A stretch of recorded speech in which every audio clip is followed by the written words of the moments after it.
है।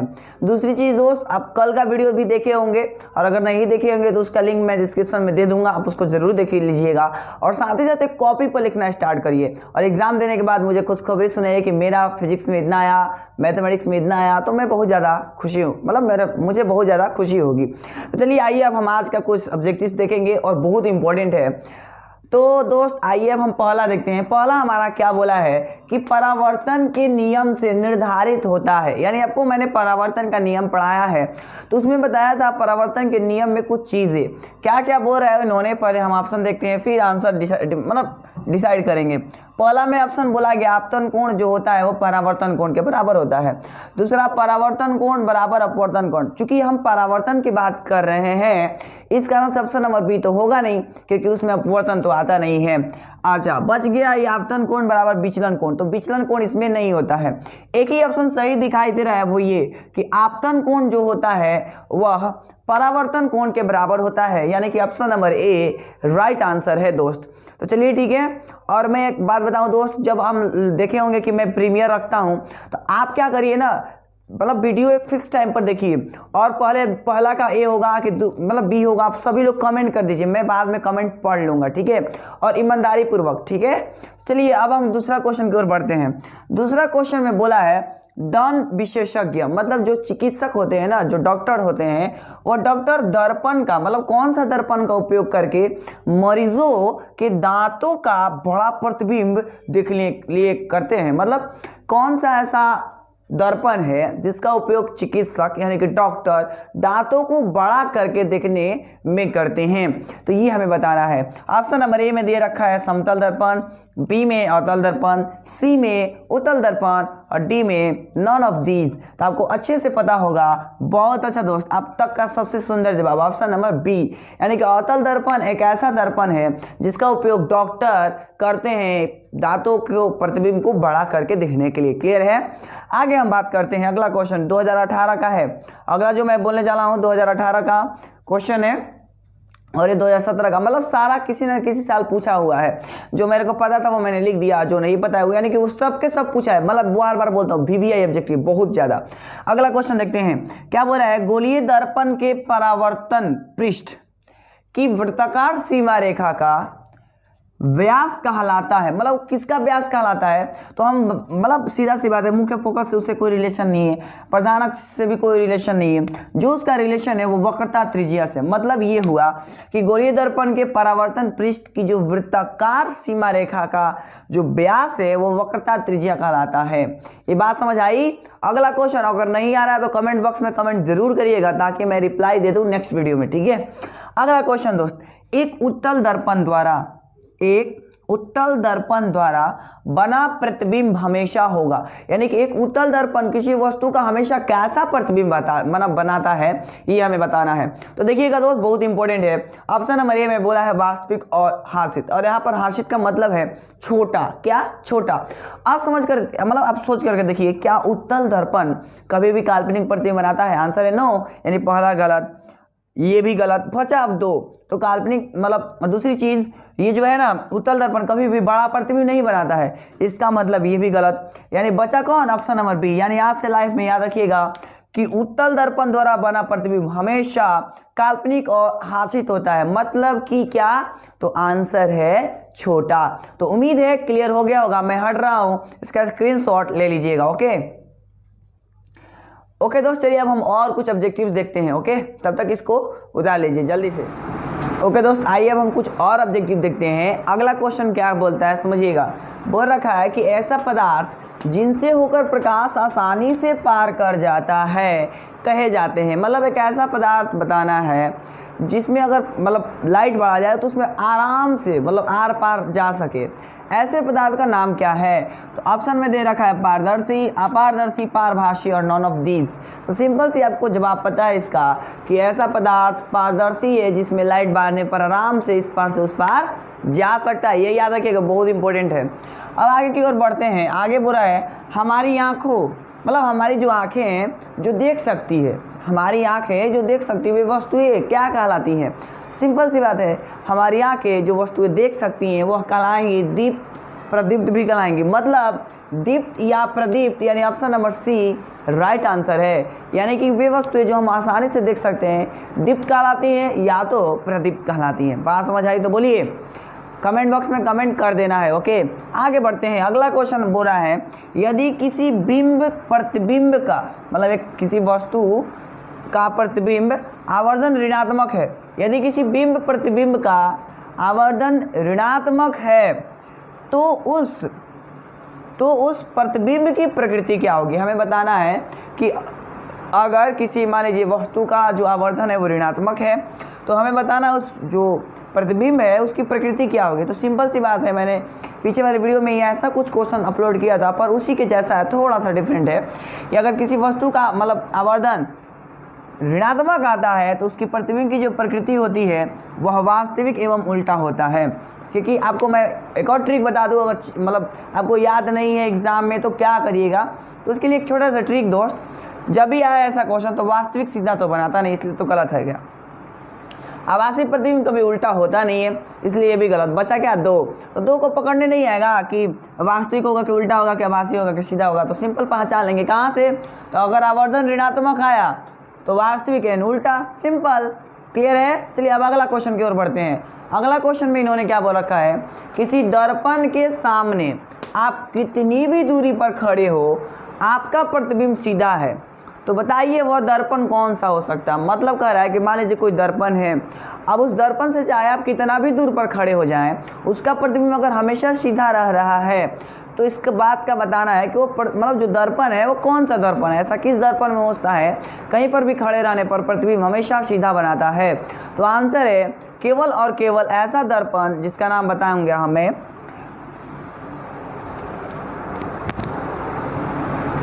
तो वह दर्पण का नाम क्या है दोस्त। आंसर है वह दर्पण का नाम है समतल दर्पण, क्योंकि काल्पनिक प्रतिबिंब बनाता है और काल्पनिक प्रतिबिंब हमेशा सीधा होता है, यानी ये तो होगा। और अवतल तो नहीं होगा, हाँ उत्तल भी होगा। इस बात का मतलब ये हुआ ऑप्शन नंबर डी सही जवाब है। यानी मेरे को ये समझ आया कि एक समतल और उत्तल दर्पण ऐसे दो दर्पण हैं जिससे कितनी भी दूरी पर खड़ा हो जाए उसका प्रतिबिंब हमेशा सीधा ही बनने वाला है। तो उम्मीद है आपको ये समझ आया होगा। चलिए अब हम कुछ और ऑब्जेक्टिव देखेंगे, तब तक इसको उतार लीजिए, मैं हटाऊँ स्क्रीनशॉट भी ले लीजिएगा। ओके दोस्त, आइए अब हम कुछ और ऑब्जेक्टिव देखेंगे। और ये ऑब्जेक्टिव मतलब बार बार कहता हूँ दोस्त, हर एक ऑब्जेक्टिव बहुत इंपॉर्टेंट है और सारा का सारा बिहार बोर्ड से रिलेटेड है। जब आप एग्जाम देकर के आइएगा तो पक्का हैप्पी होकर के आइएगा। चलिए आगे बढ़ते हैं। अगला क्वेश्चन बोला है क्वेश्चन नंबर 9, किसी वस्तु का अवतल दर्पण द्वारा बना प्रतिबिंब आभासी सीधा तथा वस्तु से बड़ा पाया गया, मतलब बड़ा पाया गया लिख देता हूं, बड़ा पाया गया, तो वस्तु की स्थिति कहाँ होनी चाहिए। यानी आपको मैंने सिखाया है प्रतिबिंब बनाना दोस्त। उससे पहले एक और बात बताना चाहता हूँ, आपके लिए मैं जैसा मेहनत कर रहा हूँ आप भी मेरे लिए करिए, मेरे लिए कम से कम पढ़िए और साथ ही साथ वीडियो को शेयर कर दीजिए, ताकि जो मैं मेहनत कर रहा हूँ देखिए ना कैसे लिख रहा हूँ, एकदम थोड़ा अच्छा से लिख रहा हूँ, तो इसलिए क्योंकि आपको क्लीन दिखाई दे, है ना। तो आप ही पूरा हेल्प करिए वीडियो को शेयर करके, ठीक है दोस्त, बस यही चाहते हैं। और अगर चैनल पर नए आ रहे हैं लोग तो प्लीज़ चैनल को सब्सक्राइब कर दीजिए, ठीक है। और चलिए आगे बढ़ते हैं। तो हमें क्वेश्चन में क्या बोला है कि अवतल दर्पण द्वारा बना प्रतिबिंब आभासी है, सीधा है और बड़ा पाया गया है, तो वस्तु कहाँ रखा जाए, मतलब रखा गया होगा, ये हमें बताना है। तो सिंपल सी बात है, वक्रता केंद्र पर तो हो नहीं सकता और वक्रता केंद्र से परे भी नहीं हो सकता। तो एक ही जवाब सही है, वो ये है दर्पण के ध्रुव तथा मुख्य फोकस के बीच अगर वस्तु रखा जाए तो उसका प्रतिबिंब वस्तु से बड़ा, सीधा और काल्पनिक बनता है। ये मैंने पढ़ाया है और बता दूं यह बिहार बोर्ड का स्पेशल केस है, ये बिहार बोर्ड जरूर पूछता है। इसी क्वेश्चन को दूसरे टाइप से कैसे पूछता है वो मैं सिखाता हूं। देखिए इसी क्वेश्चन को दूसरे टाइप से मैंने लिखा है यहाँ पर कि अवतल दर्पण में आवर्धित मतलब कि बड़ा काल्पनिक प्रतिबिंब बनाने के लिए वस्तु को कहाँ रखा जाता है, मैं ये भी बताऊंगा, पर ये समझ लीजिए अवतल दर्पण में आवर्धित काल्पनिक प्रतिबिंब बनाने के लिए वस्तु को कहाँ रखा जाता है। तो सिंपल सी बात है, वक्रता केंद्र और फोकस के बीच।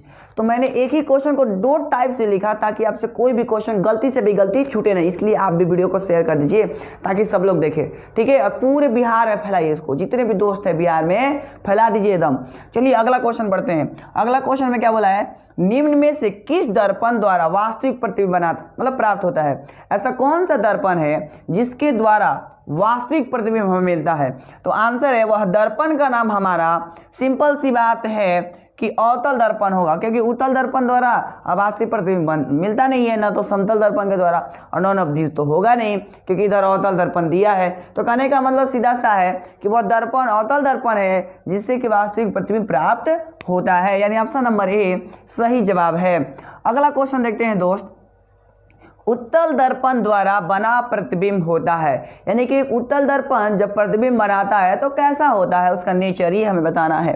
ऑप्शन नंबर ए में दे रखा है हमेशा सीधा, हमेशा उल्टा, ए एंड बी और नॉन ऑफ दीज। तो सिंपल सी बात है कि मतलब उत्तल दर्पण कभी भी उल्टा प्रतिबिंब नहीं बनाता है। क्यों? क्योंकि हमेशा ये काल्पनिक प्रतिबिंब बनाता है और काल्पनिक प्रतिबिंब हमेशा सीधा होता है, इसलिए उत्तल दर्पण द्वारा बना प्रतिबिंब हमेशा सीधा होगा, यानी option number A is right answer for given this question. So आप इसको कॉपी कर लीजिए। अब हम कुछ और ऑब्जेक्टिव देखेंगे, इसको कॉपी कर लीजिएगा, मैं हट रहा हूँ, स्क्रीनशॉट ले लीजिए। ओके दोस्त, चलिए आइए अब हम और आगे बढ़ते हैं। अगला ऑब्जेक्टिव जो है ना वो आईएससी लेवल की बात है, यानी क्लास 12 का बात है, बट क्लास 10 में दे दिया है, इसलिए मैंने लिखा है क्योंकि ये 2017 का कंपार्टमेंटल में पूछा था, जो कि मैं बोल सकता हूँ कि नहीं देखते हैं कि जो इनका क्रॉस लग जाता है तो वो कंपार्टमेंटल का एग्जाम देते हैं, तो वहीं वाला में पूछा गया था, इसलिए मैंने उठा करके डाल दिया कि गलती से भी कोई क्वेश्चन छूटे ना, ऐसा मैं चाहता हूँ। तो चलिए आइए अगला क्वेश्चन देखते हैं। क्या बोला है? प्रकाश तरंग उदाहरण है। मैंने क्लास में बताया था दोस्त कि जो प्रकाश है वो एक तरंग का हो, मतलब तरंग की जैसा चलता है, ऐसे है ना, ऐसे चलता है, शॉर्टकट में समझाऊं अगर तो ऐसे चलता है, तो ये एक वेव होता है, यानी तरंग होता है। और कैसा तरंग होता है? तो आंसर है विद्युत चुंबकीय तरंग होता है, यानी आज से लाइफ में ये याद रख लीजिएगा कि जो प्रकाश है वो तरंग का उदाहरण है। और किस तरंग का उदाहरण है?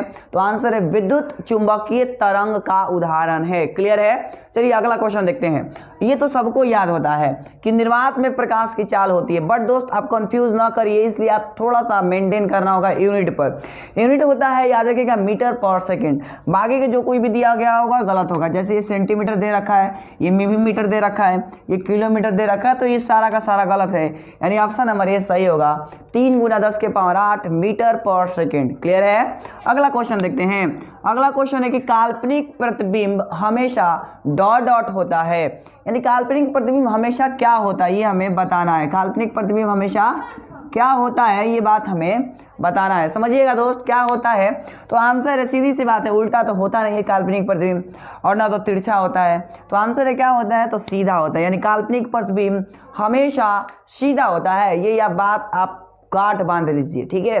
अगला क्वेश्चन अगला है कि किसी वस्तु का आवर्धित काल्पनिक प्रतिबिंब बनता है। देखिएगा यहाँ पर बहुत लोग गलती कर देते हैं, बहुत लोग गलती क्या? तो आंसर कर रहा है किसी वस्तु का आवर्धित काल्पनिक प्रतिबिंब बनता है।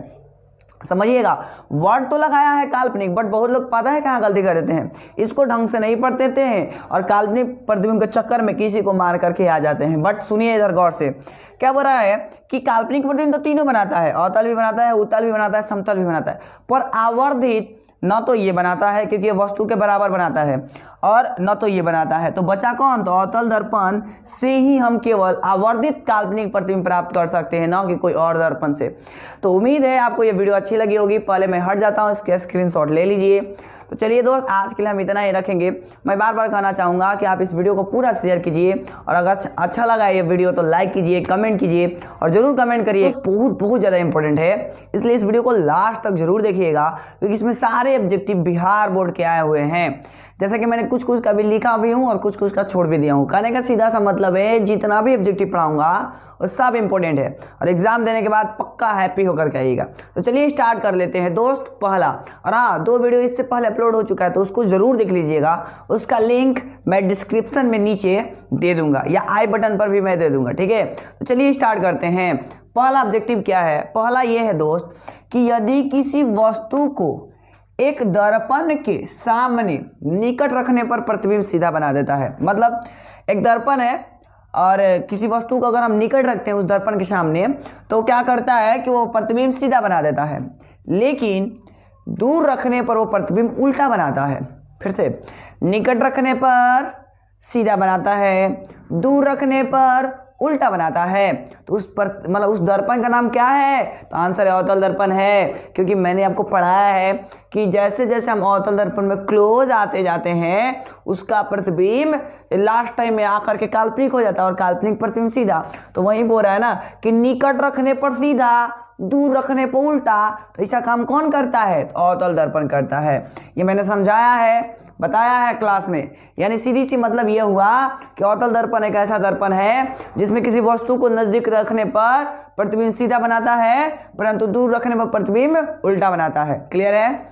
सेकंड नंबर क्वेश्चन की अगर हम बात करें तो सेकंड नंबर में इन्होंने क्या बोल रखा है? उत्तल दर्पण से प्रतिबिंब सदैव बनता है। समझिएगा, उत्तल दर्पण में लिख लीजिए दोस्त, से नहीं, में। उत्तल दर्पण में प्रतिबिंब सदैव बनता है। उत्तल दर्पण में प्रतिबिंब सदैव बनता है। कहाँ बनता है? तो आंसर है सी तथा एफ के बीच बनेगा क्या? आंसर है नो। सी तथा अनंत के बीच बनेगा क्या? आप सी का मतलब समझ रहे हो ना, वक्रता केंद्र, और इस एफ का मतलब मुख्य फोकस। सिंपल है, अनंत ही हो गया। तो कहाँ बनेगा फिर? तो आंसर याद रखिएगा आज से लाइव में, और बहुत इंपॉर्टेंट क्वेश्चन है, 2009 में पूछा था। तो मैं बता दूं, ये बनेगा ध्रुव। कहाँ बनेगा?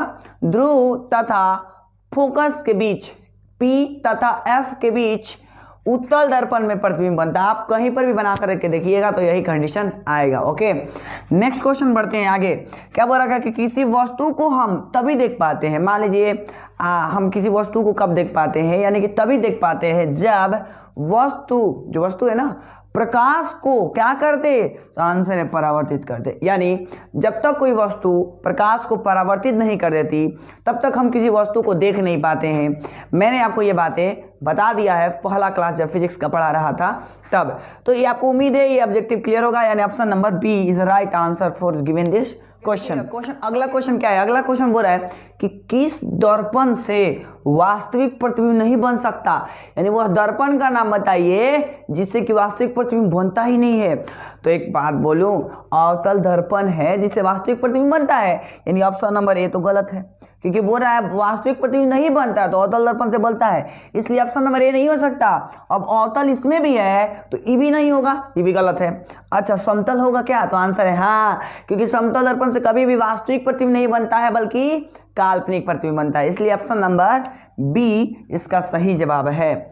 उम्मीद है क्लियर हो गया होगा। अगला क्वेश्चन क्या बोल रहा है? अगला क्वेश्चन में इन्होंने बोला है कि क्या समतल दर्पण में बना प्रतिबिंब को पर्दे पर प्राप्त किया जा सकता है। यानी मान लीजिए समतल दर्पण द्वारा प्रतिबिंब बना, क्या उसको हम पर्दे पर उतार सकते हैं? आंसर है नो। यानी मैं बोलूंगा कि समतल दर्पण से बना प्रतिबिंब को पर्दे पर उतारा नहीं जा सकता है, यानी ऑप्शन नंबर बी सही जवाब है इसका। तो उम्मीद है आपको इतना समझ आया होगा। अभी और ऑब्जेक्टिव पढ़ाएंगे, पहले इसका स्क्रीनशॉट ले लीजिए। और कुछ लोग बोलते हैं थोड़ा ज़्यादा देर तक हटिए सर, ताकि हम लोग स्क्रीनशॉट ले सकें। तो ओके, मैं कुछ सेकंड्स के लिए हट जाता हूं, आप लोग इसका स्क्रीनशॉट ले ही लीजिए। ओके,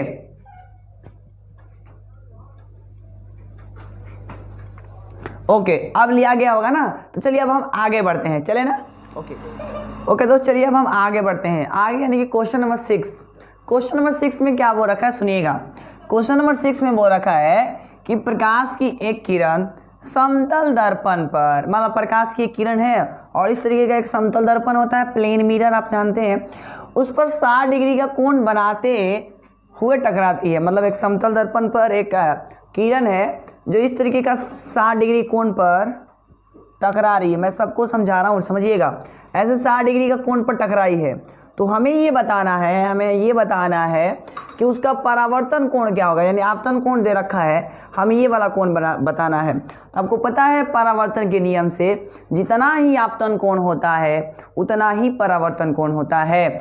मतलब अगर ये 60 डिग्री के कोण पर टकराई है आकर के, तो जो इसका परावर्तन कोण होगा वह भी 60 डिग्री होगा। यानी ऑप्शन नंबर ए इसका सही जवाब है।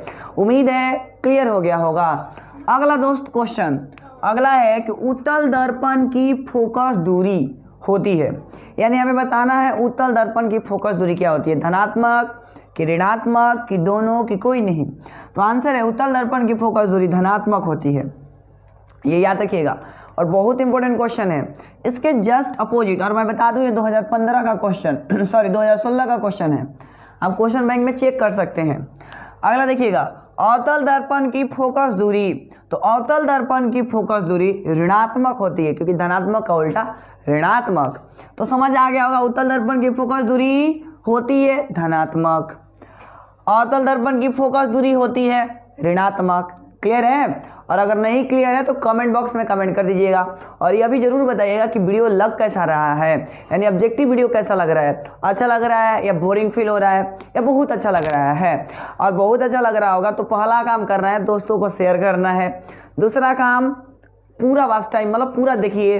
तीसरा काम, चैनल पर नए हैं तो चैनल को सब्सक्राइब कर लीजिए। और चौथा काम, इसको अच्छे से लिख लीजिए ताकि एग्जाम में आपका अच्छा परफॉर्मेंस हो सके, क्योंकि इसलिए तो मैं आपके लिए मेहनत कर रहा हूं। तो आप भी मेरे लिए मेहनत करिए वीडियो को शेयर करके, क्योंकि मैं देखता हूं कोई वीडियो शेयर नहीं करता, सब अपने चक्कर में है। अरे दूसरों को भी हेल्प करो, ठीक है, दोस्तों का हेल्प करो शेयर कर करके। तो चलिए अब हम अगला क्वेश्चन की ओर बढ़ते हैं। अगला क्वेश्चन क्या है, यदि उत्तल दर्पण की फोकस दूरी 20 सेंटीमीटर है, मान लीजिए एक उत्तल दर्पण है और उस उत्तल दर्पण की जो फोकस दूरी है 20 सेंटीमीटर है, तो हमें आर का वैल्यू यानी वक्रता त्रिज्या हमें बताना है। तो और एक उससे भी पहले मैं बात बताना चाहूँगा, अगर जितने लोग चाह रहे हैं कि मैं न्यूमेरिकल का भी वीडियो, एक सेपरेट वीडियो अपलोड करूँ पहला चैप्टर के लिए केवल न्यूमेरिकल, तो कमेंट कर देंगे कि यस न्यूमेरिकल वीडियो चाहिए मेरे को, मैं अपलोड कर दूंगा। पहले कमेंट कम से कम 10 लोगों का आना चाहिए कम से कम, तभी मैं अपलोड करूंगा, नहीं तो नहीं करूंगा। तो कितने लोग चाहते हैं वो कमेंट कर देंगे कि हाँ मेरे को अब ये न्यूमेरिकल का वीडियो चाहिए, तो मैं अपलोड कर दूंगा। कम से कम 10 वोटिंग आनी चाहिए, ठीक है। और हर ऑब्जेक्टिव पर आप कोशिश करवाइए ना 200 व्यू आ जाए, मतलब 200 लोगों को पास शेयर कर दीजिए कम से कम, ताकि सबके लिए फायदामंद हो। 200 को लोगों को शेयर करिएगा तो आने वाला 200 400 को कर देगा।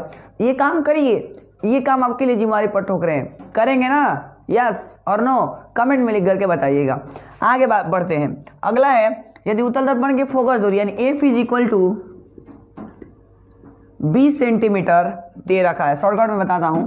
तो आर हमें बताना है, आपको पता है f is equal to R by 2 होता है, f is equal to R by 2 होता है। हमें r बताना है तो r बराबर हो जाएगा 2 गुना f, और 2 गुना f का वैल्यू है 20, 20 दूनी 40, यानी इसका सही जवाब क्या होगा दोस्त? तो इसका सही जवाब ऑप्शन नंबर डी होगा, ऑप्शन नंबर डी होगा। कोई डाउट है? नहीं है। अगला बढ़ते हैं, अगला क्वेश्चन, निम्न में उत्तल दर्पण की फोकस दूरी है यदि वक्रता त्रिज्या 32 सेंटीमीटर है। 2018 का क्वेश्चन है, यानी हमें बताना है फोकस दूरी कब, यदि इसकी वक्रता त्रिज्या 32 सेंटीमीटर है तब, ठीक है। आइए स्टार्ट कर लेते हैं। तो अगर किसी भी, समझिएगा अभी हमने F is equal to formula पढ़ा ना, तो देखिएगा आर का वैल्यू दे रखा है 32, तो 32 में 2 से डिवाइड करेंगे तो 16 आएगा, मतलब ये हुआ। दूसरी चीज आपको ट्रिक बता रहा हूँ, समझिएगा, क्योंकि उत्तल दर्पण है तो कभी निगेटिव हो नहीं सकता, क्योंकि अभी भी बताया उत्तल दर्पण की फोकस दूरी धनात्मक होती है, इसलिए निगेटिव नहीं होगा। यानी ऑप्शन नंबर डी और ऑप्शन नंबर बी तो गलत है। अब बचा ए और सी, तो हम फार्मूला लगाया तो हमें पता चला ऑप्शन नंबर सी होगा। तो आपको उम्मीद है, मतलब मुझे उम्मीद है कि आपको क्लियर हो गया होगा, और अगर नहीं क्लियर हो रहा है तो कमेंट जरूर करिएगा। पहले तो इसको कॉपी कर लीजिए, मैं हटाऊं इसका स्क्रीनशॉट ले लीजिए, ओके। इन्होंने यानी मैंने लिख रखा है 11 नंबर में कि तेल लगा कागज़ होता है। दोस्त आप देखे होंगे जो तेल लगा जो कागज़ होता है ना, अब मतलब अगर हम तेल लगा कागज़ के अगर बारे में बात करें तो वह एक पारभाषी अब नाम का शब्द सुने होंगे, यानी कि पारभाषक होता है। आपको उम्मीद है मतलब ये समझ आ गया होगा, ओके।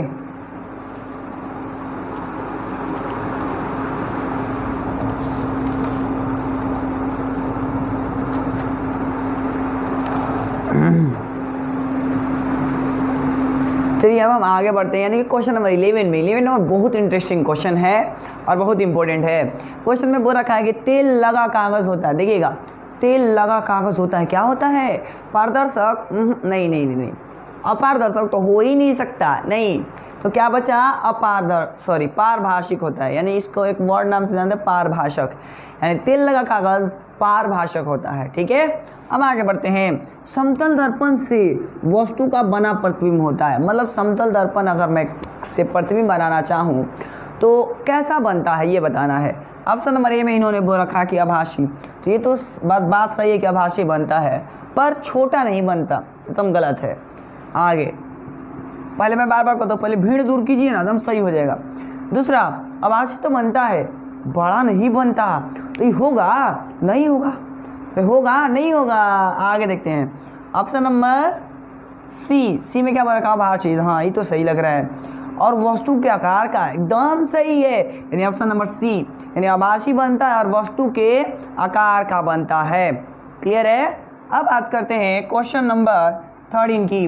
13 में इन्होंने क्या बोल रखा है भाई, तो 13 में इन्होंने बोला है कि वस्तु का आभासी निम्न में से बनता है, मतलब वस्तु का आभासी प्रतिबिंब, इधर लिख देता हूँ दोस्त, मेरा छूट गया है, आप लोग लिख लीजिएगा, प्रतिबिंब है ना, लिख लीजिएगा।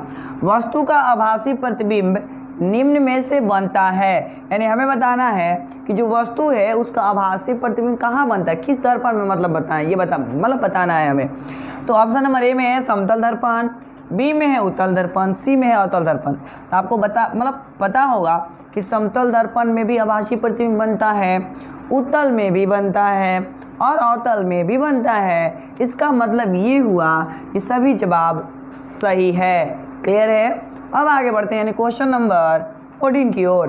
14 में क्या बोल रखा है इन्होंने, वस्तु से छोटा प्रतिबिंब बनाता है, यानी वो दर्पण का नाम बताइए जो वस्तु से छोटा प्रतिबिंब बनाता है। ठीक है, तो हम बात करते हैं पहला अवतल दर्पण, हाँ ये वस्तु से छोटा प्रतिबिंब बनाता है। ठीक है, उत्तल तो हमेशा बनाता है, समतल नहीं हो सकता। क्यों? क्योंकि इधर देखिए वस्तु के आकार का बनाता है, यानी ऑप्शन नंबर सी गलत है। इसका मतलब option number A and B सही होगा, यानी अवतल भी बनाता है और उत्तल भी बनाता है, वस्तु से छोटा आकार का प्रतिबिंब। अगला क्वेश्चन, F = R/2 सबको याद होता है, तो ये हमें बताना है कि यह सत्य किसके लिए, मतलब निम्नलिखित में से किसके लिए सत्य है। ऑप्शन नंबर ए में दे रखा अवतल दर्पण, तो हम लोग प्रूफ किए अवतल दर्पण में F = R/2, अवतल में भी बात यही होता है। लेकिन याद रखिएगा दोस्त, समतल दर्पण में यह नहीं होता है, यानी सही जवाब हमारा क्या हो जाएगा, तो सही जवाब हमारा है यानी ऑप्शन नंबर डी, क्योंकि अवतल में भी है उत्तल में भी है, यानी ऑप्शन नंबर डी हमारा सही जवाब है इस क्वेश्चन के लिए। तो मैं हट रहा हूँ, इसका स्क्रीनशॉट ले लीजिए। ओके दोस्त, चलिए तब हम आज के लिए इतना ही रखेंगे। तो अगर आपको ये वीडियो अच्छी लगी तो इसको लाइक कीजिए, कमेंट कीजिए और दोस्तों के पास शेयर ज़रूर करिएगा। और अगर चैनल पर नए आए हैं तो चैनल को सब्सक्राइब कर दीजिए और दोस्तों के पास ज़्यादा से ज़्यादा शेयर कीजिए, ताकि एग्ज़ाम आ रहा है तो सबका प्रिपरेशन ढंग का कर लीजिए। सब्सक्राइब और दोस्तों को शेयर कर दीजिएगा। तो चलिए अब हम पहला क्वेश्चन देखते हैं। पहला क्वेश्चन में क्या बोला है इन्होंने वो समझते हैं। पहला क्वेश्चन में इन्होंने बोल रखा है कि, और हाँ एक और चीज़, जितना भी मैं क्वेश्चन पढ़ाता हूँ सारा का सारा VVI है और सबके सब बिहार बोर्ड में पूछा हुआ है। दूसरी चीज़, यह चैप्टर नंबर 1 के लिए लास्ट वीडियो है। नेक्स्ट वीडियो से हम लोग चैप्टर नंबर 2 का ऑब्जेक्टिव सीखेंगे। Okay done. चलिए अब फाइनली स्टार्ट करते हैं बिना टाइम वेस्ट किए।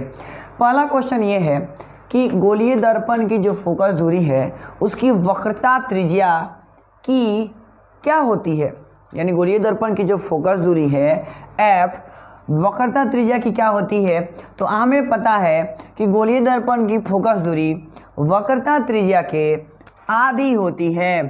गोलीय दर्पण के फोकस दूरी वक्रता त्रिज्या के आधी होती है। अब हम क्वेश्चन नंबर 2 देखते हैं। क्वेश्चन नंबर 2 में क्या बोला है समझिएगा। 2 नंबर में बोला है हजामत बनाने के लिए व्यवहार किया जाता है। अब देखे होंगे, अब जाते होंगे कई एक लोग हजामत बनवाने, है ना, यानी बाल कटवाने जाते हैं, तो उसमें देखते होंगे आईना लगा रहता है, और वो आईना पता है एक दर्पण है। आपको पता है आईना मतलब दर्पण, लेकिन सवाल है कि कौन सा दर्पण है। और मैं बता दूं बिहार बोर्ड 2017 का क्वेश्चन है, आप क्वेश्चन बैंक में देख सकते हैं।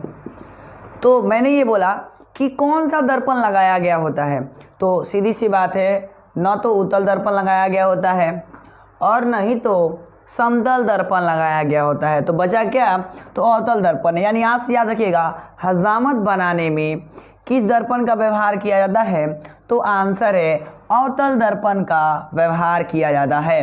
क्लियर है। अब हम क्वेश्चन नंबर 3 की ओर बढ़ते हैं।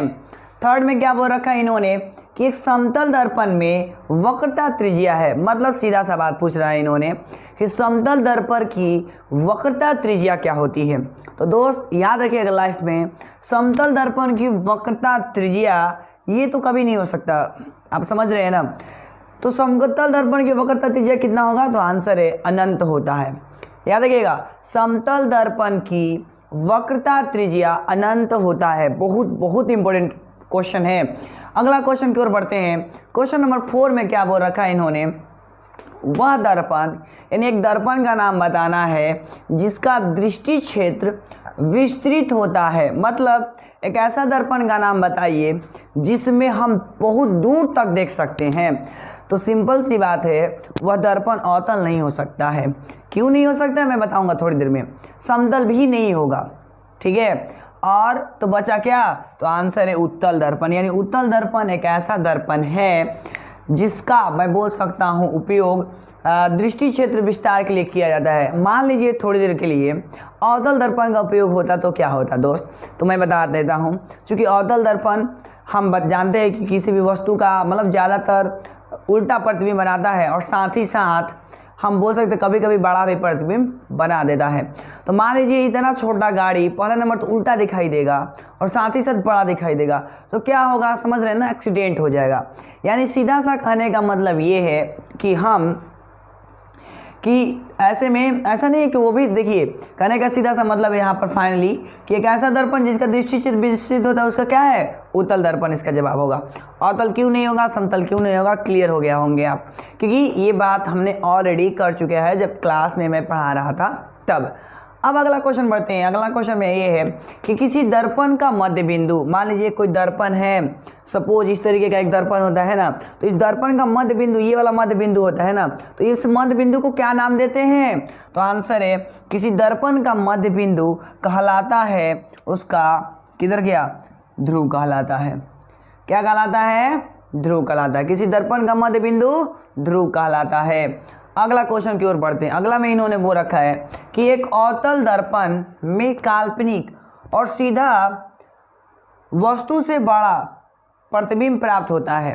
मतलब एक दर्पण है, एक अवतल दर्पण है और उस अवतल दर्पण से किसी भी वस्तु का सीधा वस्तु से बड़ा और काल्पनिक प्रतिबिंब मतलब प्राप्त होता है। तो बताना है कि वह वस्तु कहाँ स्थित हो सकती है।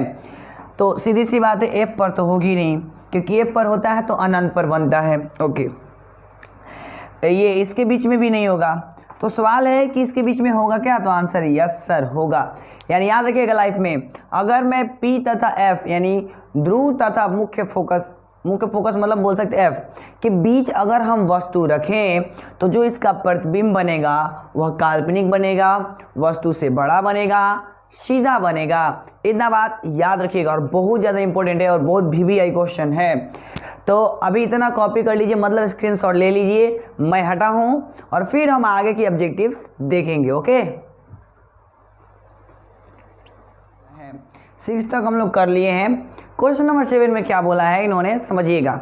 7 में बोल रखा है कि अवतल दर्पण में किसी वस्तु को कहाँ रखा जाए। ठीक है, अवतल दर्पण में किसी वस्तु को कहाँ रखा जाए ताकि उसका प्रतिबिंब वस्तु के आकार का बने। मतलब हमें अवतल दर्पण में एक वस्तु को ऐसा जगह रखना है जिसका प्रतिबिंब वस्तु के आकार के बने। मतलब अगर वस्तु इतना साइज का है तो जो प्रतिबिंब भी बनेगा एकदम इतना साइज का ही बनना चाहिए। ऐसे में वह वस्तु कहाँ स्थित होती है ये हमें बताना है। ऑप्शन नंबर ए, एफ पर नहीं, एकदम नहीं। क्यों, क्योंकि एफ पर अगर होगा तो अनंत पर चला जाएगा ना, इसलिए एफ नहीं, पहला नहीं हो सकता, ये तो होगा नहीं। यानी ऑप्शन नंबर बी होगा। ये आपको पढ़ाया हूँ मैं कि जब किसी वस्तु को अगर हम सी पर यानी वक्रता केंद्र पर रखते हैं तो उसका प्रतिबिंब वस्तु के आकार के बराबर बनता है। ये हमने पढ़ा रखा है अवतल दर्पण में, क्लियर है। अब हम आते हैं क्वेश्चन नंबर 8 की ओर। 8 नंबर में क्या बोल रखा है दोस्त, 8 नंबर में बोला है कि आवर्धन का धनात्मक मान डॉट डॉट प्रतिबिंब इंगित करता है। यानी आप लोग आवर्धन पढ़ रहे होंगे और उस आवर्धन में दो होता है, मतलब एक धनात्मक मान होता है, एक ऋणात्मक मान होता है। यानी एम का दो मान आता है, एक धनात्मक और एक ऋणात्मक। तो आवर्धन एम का ऋणात्मक मान क्या होता है मैं पीछे वाले वीडियो में बताया हूँ। पीछे वाले वीडियो पार्ट 2 में मैंने ये ऑब्जेक्टिव को लिखवाया था क्योंकि बहुत इंपॉर्टेंट है और इसको इसमें मैंने लिखवाया। यानी कि आवर्धन एम का धनात्मक मान हमें क्या बताता है। तो चूंकि आवर्धन एम का ऋणात्मक मान हमें वास्तविक प्रतिबिंब बताता है, तो उसके उल्टा आवर्धन एम का धनात्मक मान आभासी प्रतिबिंब बताएगा, यानी कि काल्पनिक प्रतिबिंब बनाता है। आवर्धन एम का धनात्मक मान काल्पनिक प्रतिबिंब को सूचित करता है, इंगित करता है। क्लियर है। अब हम आते हैं क्वेश्चन नंबर 9 की ओर। 9 नंबर में अगर गौर से पढ़िएगा तो दोस्त लिखा है कि प्रतिबिंब की ऊंचाई और वस्तु की ऊंचाई के अनुपात को क्या कहा जाता है। तो मैंने पढ़ाया है ना कि प्रतिबिंब की ऊंचाई और वस्तु की ऊंचाई के अनुपात को आवर्धन कहा जाता है। क्या कहा जाता है? आवर्धन कहा जाता है। यानी ऑप्शन नंबर बी सही जवाब है। अगला क्वेश्चन पढ़ते हैं। अगला क्वेश्चन क्या वो रखा है कि मोटर गाड़ी के चालक के सामने लगा रहता है। आप लोग देखे होंगे स्कूटर वगैरह वगैरह जितने भी गाड़ी हैं उन गाड़ी के चालक के सामने क्या लगा रहता है? कौन सा दर्पण? तो आंसर है उत्तल दर्पण लगा होता है। और बहुत ज़्यादा इंपॉर्टेंट क्वेश्चन है ये। अगला क्वेश्चन की ओर बढ़ते हैं। दो समांतर समतल दर्पण रख दिया जाए, इस तरीके से रख दिया जाए, दो समांतर समतल दर्पण। तो हमें ये बताना है, तो रखी गई एक और दो समांतर ऐसा रख दिया गया और इसके बीच एक वस्तु रख दी गई सपोज, तो कितना प्रतिबिंब बन सकता है ये हमें बताना है। तो इस तरीके का ले लिया, बीच में कोई वस्तु है। तो मैं बता दूं एक खास बात ये है कि इसका प्रतिबिंब अनंत बनता है, मतलब न जाने कितना, बहुत सारा बन जाता है। यानी ऑप्शन नंबर डी इसका सही जवाब है।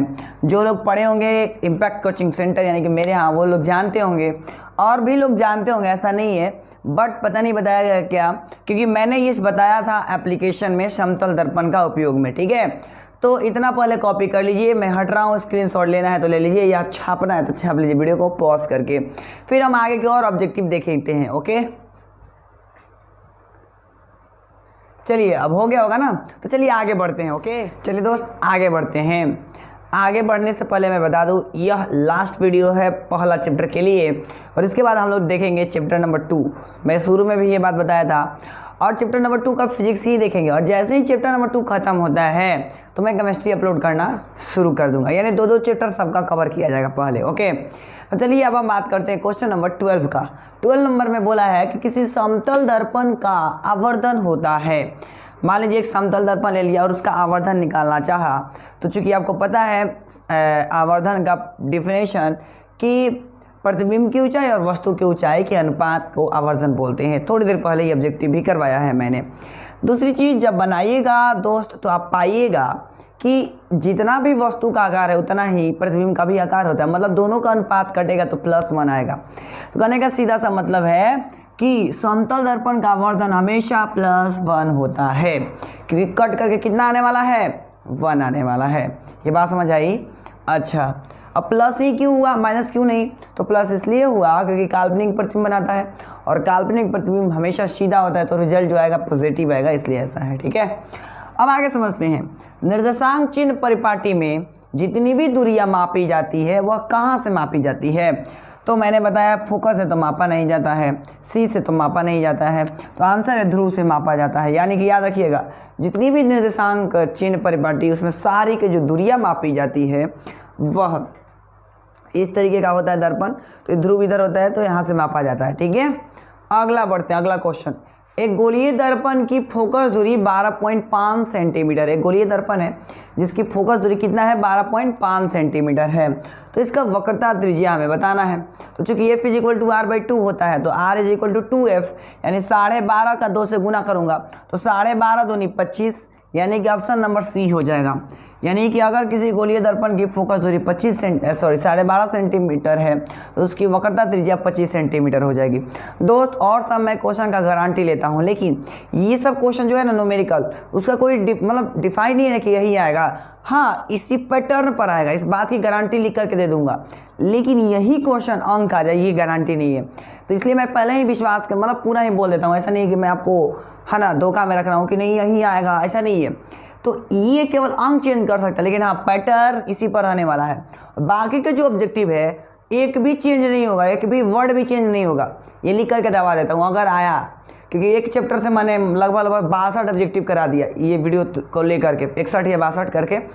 तो इतना ऑब्जेक्टिव में सारा का सारा इंपॉर्टेंट है, और इससे ज़्यादा फालतू इस साल नहीं पूछेगा, ये मैं लिख करके दे दूंगा पहला चैप्टर से, एकदम गारंटी लेते हैं। अब बढ़ते हैं अगला क्वेश्चन की ओर। अगला यानी कि क्वेश्चन नंबर 15 और इस चैप्टर का लास्ट क्वेश्चन। क्या बोला है कि उत्तल दर्पण द्वारा बना प्रतिबिंब होता है हमेशा। तो सीधी सी बात है, वास्तविक प्रतिबिंब तो बनाता नहीं है। अच्छा, आकार में बड़ा तो बनाता नहीं है, उल्टा तो होता नहीं है। क्यों? क्योंकि काल्पनिक प्रतिबिंब बनाता है। इसलिए ऑप्शन नंबर ए इस सही जवाब होगा इस क्वेश्चन के लिए। यानी फाइनल जवाब फिर से सुनिए, उत्तल दर्पण द्वारा बना प्रतिबिंब होता है हमेशा आभासी। तो आज हमने क्या कर दिया, फर्स्ट चैप्टर ऑब्जेक्टिव कंप्लीट, यानी पहला चैप्टर का ऑब्जेक्टिव हमने कंप्लीट कर दिया। ठीक है, तो उम्मीद है आप सभी को ये वीडियो अच्छा लगा होगा ज़रूर, और अगर अच्छा लगा है तो इसको कमेंट कीजिए, है ना, और इसको लाइक कीजिए। और तो सारा ऑब्जेक्टिव कवर किया है जो बिहार बोर्ड में पूछा हुआ है। उसी तरीके से जैसे हमने फर्स्ट चैप्टर को कंप्लीट किया है पूरा BBA objective, similarly chapter number 2 में भी हम वैसे ऑब्जेक्टिव ही देखेंगे जो बिहार बोर्ड में आया है। जैसा कि आपको दिखाई दे रहा होगा, मैंने इधर लिख रखा है कि ये बिहार बोर्ड इतना में पूछा, इतना में पूछा। मतलब ये जो वीडियो होने वाला है बहुत ज़्यादा इंपॉर्टेंट और बहुत ज़्यादा इंटरेस्टिंग होने वाला है। तो चलिए बिना लेट किए स्टार्ट किया जाए। पहला क्वेश्चन में इन्होंने क्या बोल रखा है, पहला में बोला है इन्होंने कि किस माध्यम के अपवर्तनांक का माध्यम मतलब मान होता है, किसी माध्यम के, ऐसे लिखिएगा दोस्त, किसी माध्यम के अपवर्तनांक का मान होता है। मतलब कोई माध्यम ले लिया और उसका अपवर्तनांक यानी म्यू, इसको पढ़ते हैं म्यू का मान क्या होता है। और मैं बता दूं ये 2 बार पूछा गया, एक बार 2011 में और एक बार 2015 में। तो समझ सकते कितना इंपॉर्टेंट क्वेश्चन है। तो मैं बता दूं आप लोग ये तो पढ़ेंगे ही नहीं, मतलब नहीं भी पढ़े होंगे। ये sine A plus sine R पढ़े हैं क्या? आंसर है no. Sine I into sine R एकदम नहीं। Sine R by sine R I नहीं है। तो क्या है? तो ऑप्शन नंबर बी सही जवाब है। यानी हम लोग पढ़े ये हैं कि किसी माध्यम के अपवर्तनांक यानी म्यू का मान होता है साइन आई या बटा में साइन आर। क्लियर है? चलिए अब क्वेश्चन नंबर 2 की ओर बढ़ते हैं। क्वेश्चन नंबर 2 में बोल रखा है इन्होंने, अवतल लेंस में, किस लेंस में? अवतल लेंस में आवर्धन बराबर होता है। मैंने हमें बताना है अवतल लेंस में जो आवर्धन है वो किसके बराबर होता है। तो सीधी सी बात है कि ये तो मतलब ये तो होगा नहीं, ये भी नहीं होगा और ये भी नहीं होगा। क्या होता है? v/u। क्योंकि आपको पता है लास्ट लेक्चर में हमने बताया था, लास्ट वीडियो मतलब लास्ट ऑब्जेक्टिव वाला वीडियो में मैंने बताया था कि प्रतिबिंब की ऊंचाई और वस्तु की ऊंचाई के अनुपात को आवर्धन कहा जाता है, मतलब v/u। ठीक है, और इसी तरीके से लेंस में भी वो रूल फॉलो होता है। अगला क्वेश्चन देखते हैं। अगला में है कि एक उत्तल लेंस होता है, मतलब एक उत्तल लेंस की जो बनावट होती है वो कैसे होती है, कैसा होता है, ये 2013 में पूछ रखा है। चलिए देखते हैं। ऑप्शन नंबर ए में दे रखा है सभी जगह समान मोटाई का। ऐसा संभव है? नहीं है। सभी जगह समान मोटाई का नहीं होता है। किनारों की अपेक्षा बीच में मोटा, हाँ इस तरीके का कुछ होता है। तो कहने का मतलब सही जवाब यही होगा, किनारों की अपेक्षा बीच में मोटा होता है एक उत्तल लेंस। याद रखिएगा, बहुत बहुत इंपॉर्टेंट है, जो कि 2013 में पूछा है। मैंने क्वेश्चन बैंक खरीदवाया है आपको, तो उसमें आप देख सकते हैं। ओके, अगला ऐसा नहीं है कि मैंने जस्ट मतलब ऐसे फालतू का लिख दिया है ताकि आपको मज़ा आए, ऐसा नहीं है, एकदम रियल लिखा गया है, आप चेक कर सकते हैं। ओके, अगला पढ़ते हैं। अगला क्वेश्चन में बोल रखा है प्रकाश के अपवर्तन के कितने नियम हैं, यानी बताना है हमें प्रकाश के अपवर्तन का कितना नियम है। तो प्रकाश के अपवर्तन के आपको पता है एक नियम तो होता नहीं है, 4 नियम तो होता नहीं है, 3 भी नहीं होता है, तो बचा क्या? 2। यानी याद रखिएगा प्रकाश के अपवर्तन के आपसे 2 नियम है। ओके, अगला क्वेश्चन की ओर बढ़ते हैं। अगला में बोल रखा है इन्होंने कि किस लेंस के द्वारा सिर्फ काल्पनिक प्रतिबिंब बनता है। मतलब एक हमें लेंस का नाम बताना है जिससे सिर्फ और सिर्फ काल्पनिक प्रतिबिंब बनता है। फिर से एक लेंस का नाम बताना है जिससे सिर्फ काल्पनिक प्रतिबिंब बनता है। ठीक है, वह लेंस का नाम क्या है? तो बाइफोकल तो हो नहीं सकता, उत्तल तो हो नहीं सकता, क्योंकि ये उल्टा होता है दर्पण की अपेक्षा, दर्पण की मतलब तुलना में उल्टा, क्योंकि दर्पण में उत्तल काल्पनिक बनाता था, लेकिन यहाँ पर उल्टा हो जाता है। यानी वह लेंस का नाम अवतल लेंस है जो सिर्फ और सिर्फ काल्पनिक प्रतिबिंब बनाता है। तो इस पर बहुत मतलब अलग अलग टाइप का क्वेश्चन आता है, ये 2016 में पूछा था, तो आपको इस पर थोड़ा सा कॉन्सेंट्रेट करना होगा कि कैसे पूछा है। जैसे इसमें पूछा है कि किस लेंस के द्वारा सिर्फ काल्पनिक प्रतिबिंब बनता है, तो ऑप्शन नंबर बी यानी कि अवतल लेंस एक ऐसा लेंस है जिससे सिर्फ और सिर्फ काल्पनिक प्रतिबिंब बनता है। मैं हट रहा हूँ, इसका स्क्रीनशॉट ले लीजिए। ठीक है, फिर हम आगे की ऑब्जेक्टिव देखेंगे। ओके, फटाफट स्क्रीनशॉट ले लीजिए।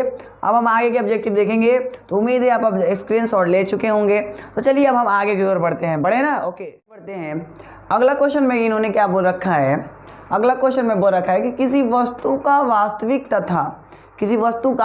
वास्तविक तथा समान आकार का प्रतिबिंब प्राप्त करना है हमें। ठीक है, मतलब एक वस्तु है, उसका वास्तविक तथा समान आकार का प्रतिबिंब प्राप्त करना है। तो ऐसे में उस वस्तु को उत्तल लेंस के सामने कहाँ रखा जाए, और ये बहुत इंपॉर्टेंट है, 2012 में पूछा है।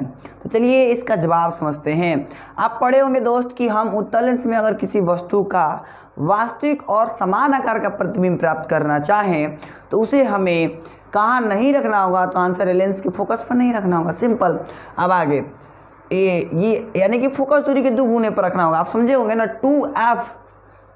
2f1 पर अगर मैं रखूं तो उत्तल लेंस के सामने अगर 2f1 पर रखूं अगर मैं, तो होगा ये कि इसका प्रतिबिंब, इस वस्तु का प्रतिबिंब वास्तविक बनेगा तथा समान आकार का बनेगा। क्लियर है?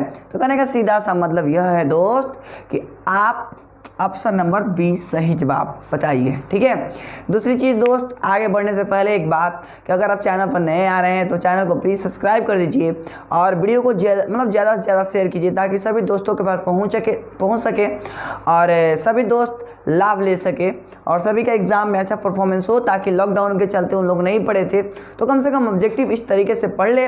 इसलिए सबको शेयर कीजिए, है ना, और आप लोग भी देखिए, पूरा शेयर कीजिए और लाइक कीजिए, कमेंट कीजिए, और जितने भी नए दोस्त आ रहे हैं ना वो चैनल को सब्सक्राइब ज़रूर कर देंगे, क्योंकि रोज़ वीडियो मिलेगा ऑब्जेक्टिव का और आपका प्रिपरेशन बहुत हद तक अच्छा हो जाएगा, ये मैं दावा लेता हूँ। चलिए अब हम बढ़ेंगे क्वेश्चन नंबर 7 की ओर।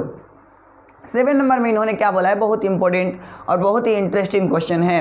वैसे तो देखा जाए जो क्वेश्चन नंबर 7 है वो 3rd चैप्टर से रिलेटेड है, बट मैं अभी इधर शॉर्टकट में बता देता हूँ, समझिएगा।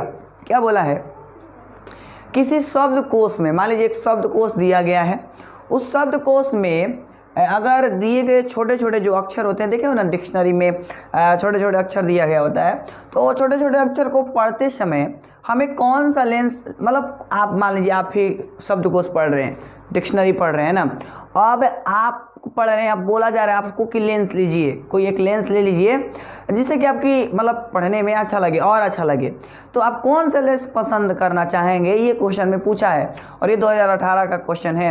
ऑप्शन नंबर ए में इन्होंने क्या बोला है कि 50 सेंटीमीटर फोकस दूरी का उत्तल लेंस। दोस्त अब हम उत्तल लेंस 50 सेंटीमीटर वाला नहीं लेंगे, क्योंकि हमने क्लोज वस्तु को पढ़ रहे हैं ना, इस कारण से 50 सेंटीमीटर वाला तो लेंगे नहीं। दूसरी चीज़, अवतल तो इसमें होगा ही नहीं, तो आप 50 वाला उत्तल नहीं लेंगे, अवतल तो होगा नहीं, तो बचा क्या, 5 सेंटीमीटर फोकस दूरी का उत्तल लेंस। ये उन्हीं को समझ आया होगा जो पढ़ चुके होंगे चैप्टर नंबर 3, है ना। वैसे नहीं समझ आया तो मैं चैप्टर नंबर 3 में फिर से इस क्वेश्चन को लाऊंगा और फिर से आपको समझाने की कोशिश करूंगा पूरा डिटेल में। अभी बताऊंगा तो टाइम ज़्यादा लग जाएगा, क्योंकि ऑब्जेक्टिव में टाइम ज़्यादा नहीं करके बल्कि कम टाइम में ज़्यादा ऑब्जेक्टिव सिखाना है, ये मेरा पर्पस है। तो अगला क्वेश्चन की ओर बढ़ते हैं। अगला में क्या है कि निम्न में से किस पदार्थ का उपयोग लेंस बनाने में नहीं किया जाता है, यानी वह पदार्थ का नाम बताना है जिसका उपयोग लेंस बनाने में नहीं किया जा सकता है। तो मैं बताऊं कि वह पदार्थ का नाम क्या है, तो आंसर है वह पदार्थ का नाम मिट्टी है, जिसका हम मतलब उपयोग लेंस बनाने में नहीं करते हैं। और बहुत ही इंपॉर्टेंट क्वेश्चन था। अगला क्वेश्चन की ओर बढ़ते हैं। अगला क्वेश्चन में इन्होंने क्या बोला है वो समझते हैं। अगला बोला है यदि उत्तल लेंस के सामने, कौन सा लेंस, उत्तल लेंस, तो यदि उत्तल लेंस के सामने वस्तु को 2f1 पर रखा जाए, देखिए ये पहले ही वाला क्वेश्चन है, इसी को दूसरे लैंग्वेज में मैंने इसको लिखा है, फिर भी ये पूछा है, फिर भी पूछा है। तो कहने का सीधा सा मतलब ये है, एक क्वेश्चन को 2-3 लैंग्वेज से पूछ सकता है, तो घबराना नहीं है। हर एक लैंग्वेज से मैं आपको बना करके दूंगा ऑब्जेक्टिव, क्योंकि क्वेश्चन छोड़ना मना है। तो चलिए अगला बढ़ते हैं। अगला क्या बोला है, यदि उत्तल लेंस के सामने किसी वस्तु को 2f1 पर रखी जाए तो उसका प्रतिबिंब कहाँ बनेगा, ये हमें बताना है। ऑप्शन नंबर ए में दे रखा अनंत पर। अनंत पर हो ही नहीं सकता। अच्छा 2f2 पर, हाँ बहुत अच्छा, 2f2 पर बनेगा। कहाँ बनेगा, 2f2 पर बनेगा। यानी याद रखिएगा, जब उत्तल लेंस के सामने वस्तु को 2f1 पर रखा जाए तो उसका प्रतिबिंब 2f2 पर बनता है। ये बात याद कर लीजिए, अब बहुत बहुत इंपॉर्टेंट है, क्योंकि यही क्वेश्चन पूछा है 2012 में दूसरे लैंग्वेज में, मैंने लिख दिया इधर। तो दोनों बात मिला जुला कर के ही है। तो मैं हट रहा हूँ, इसका स्क्रीनशॉट ले लीजिए, फिर हम और आगे के ऑब्जेक्टिव्स देखेंगे। ओके,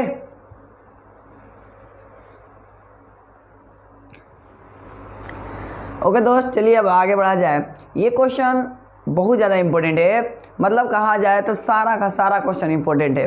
चलिए क्वेश्चन नंबर 10 देखा जाए तो क्वेश्चन नंबर 10 दोस्त थोड़ा सा बात करूँ तो मतलब हाई लेवल का बात है, क्लास 12 का बात है। बट एक बार क्लास 10th में एक कंपार्टमेंटल में पूछा था, मेरे को एग्जैक्ट पता नहीं है कि कब पूछा था, इसलिए मैं नहीं लिखा हूँ, लेकिन हाँ इतना याद रखिए कि पूछा था ज़रूर। इसलिए बिहार बोर्ड का कोई गारंटी है कब पूछ दे, इसलिए लिख लो, क्योंकि हर एंगल से परफेक्ट बनाना है। क्योंकि मैं हर बार कहता हूँ ऑब्जेक्टिव तैयार करो ऐसा कि कोई तैयार करना चाहे आप लोगों के जैसा। तो चलिए आगे बढ़ते हैं। यानी क्वेश्चन नंबर 10 में बोला है सरल सूक्ष्मदर्शी में किसका उपयोग होता है। यानी हमें बताना है कि सरल सूक्ष्मदर्शी में किसका उपयोग होता है। तो मैं बता दूं दोस्त, पहला नंबर तो लेंस का ही यहाँ पर उपयोग होगा, इतना याद रखिएगा। इसलिए दर्पण में से दोनों ऑप्शन गलत है, दर्पण का दोनों ऑप्शन गलत है। अब बचा उत्तल की अवतल, तो मैं बता दूं दोस्त, आप जाइएगा जब क्लास 12 के लेवल पर तो आपको पता चलेगा जितने भी सूक्ष्मदर्शी हैं उसमें सरल सूक्ष्मदर्शी उसमें उत्तल लेंस का उपयोग किया जाता है। यानी याद रखिएगा आज से लाइफ में दोस्त, सरल सूक्ष्मदर्शी में उत्तल लेंस का उपयोग होता है। डन, आगे की ओर देखते हैं। क्वेश्चन नंबर 11 में इन्होंने क्या बोला है कि यदि वस्तु उत्तल लेंस के फोकस, यानी एक वस्तु है जो उत्तल लेंस के फोकस यानी f तथा फोकस दूरी की दुगुनी दूरी मतलब 2f के बीच स्थित हो तो प्रतिबिंब कैसा बनता है, यानी प्रतिबिंब का नेचर क्या होता है, ये हमें बताना है। तो एक बात याद रखिएगा दोस्त, जब भी ऐसा क्वेश्चन है तो आपको फिगर बना लेना चाहिए था शॉर्टकट में। तो आप फिगर मैंने आपको खूब पढ़ाया है ऐसे उत्तल लेंस करके, तो आप बना सकते हैं या फिर अपने कॉपी पर देख सकते हैं। अगर मैं बनाना स्टार्ट करूँगा तो बहुत ज़्यादा लंबा हो जाएगा, बट इतना मैं ज़रूर बताऊँगा कि जहाँ का मैं ट्रिक बता रहा हूँ समझिएगा, जहाँ कहीं भी आ रहा है काल्पनिक तो सीधा होना ही चाहिए। काल्पनिक दिया और इधर दे दिया उल्टा, तो काल्पनिक प्रतिबिंब कभी उल्टा नहीं होता, इसलिए तो ऐसे ही गलत हो गया, सबसे बड़ा गलती यही है। अब बचा ये, तो मेरे समझ से या फिर आपके समझ से भी जब बनाइएगा तो ये नहीं हो सकता है। यानी ऑप्शन नंबर सी इसका सही जवाब है। यानी याद रखिएगा कि यदि वस्तु उत्तल लेंस के फोकस तथा फोकस दूरी के दुगुनी पर हो तो उसका प्रतिबिंब वास्तविक बनता है, वस्तु के सापेक्ष उल्टा बनता है तथा वस्तु से बड़ा बनता है। ये बात याद कर लीजिए, ठीक है। अब हम क्वेश्चन नंबर 12 की ओर बढ़ते हैं। 12 नंबर में बोल रखा है उत्तल lens co dot dot lens कहा जाता है। यानी याद रखिएगा उत्तल लेंस को एक और लेंस के नाम से जाना जाता है और उसको हम बोलते हैं अभिसारी लेंस। क्यों अभिसारी बोलते हैं, मैंने लिखवाया है, क्योंकि ये प्रकाश के किरणों को अभिसरित यानी कि एक बिंदु पर आकर के मिला देते हैं, इस कारण से हम उत्तल लेंस को अभिसारी लेंस भी कहते हैं। ओके दोस्त, मैंने ये ऑब्जेक्टिव पहले भी लिखवा दिया है क्लास में भी। तो एक बात क्लास से ही याद आ गया दोस्त, कुछ लोग कहना चाहते हैं कि सर आपका कोचिंग कहाँ है। तो कल के लाइव क्लास में तो मैंने बोला कि पीवीएस मॉल के पीछे है, तो एक स्टूडेंट्स पता नहीं नाम की थी, उसने ही बता दी कि हाँ यहाँ है। तो एक स्टूडेंट्स बोली कि ठीक है मैं आऊँगी। तो मतलब कहने का सीधा सा अर्थ है कि अगर आप चाहते हैं आना तो आप आ सकते हैं, क्योंकि ज़्यादा दिन टाइम नहीं बचा है, देर करिएगा तो बहुत ज़्यादा देर हो जाएगा। इसलिए चाहते हैं अगर आप लोग या फिर कोई स्टूडेंट्स चाहते हैं आप लोग, यानी कि छात्र या छात्राएं जो भी चाहती हैं आप लोग आना, तो आप आ सकते हैं। आप मतलब ऑफलाइन भी पढ़ सकते हैं, ऑनलाइन भी पढ़ सकते हैं, क्योंकि लॉकडाउन के कारण दोनों बैचेस चलाना ज़रूरी है। चलिए अब हम क्वेश्चन नंबर 13 की ओर बढ़ते हैं। 13 में वो रखा है अवतल lens co dot dot lens कहा जाता है। यानी अवतल लेंस को किस लेंस के नाम से जाना जाता है। तो अवतल लेंस को चूंकि अभी हमने पढ़ा कि उत्तल लेंस को अभिसारी कहा जाएगा, तो अवतल लेंस क्या करता है, प्रकाश की किरणों को फैला देता है, यानी डाइवर्स कर देता है।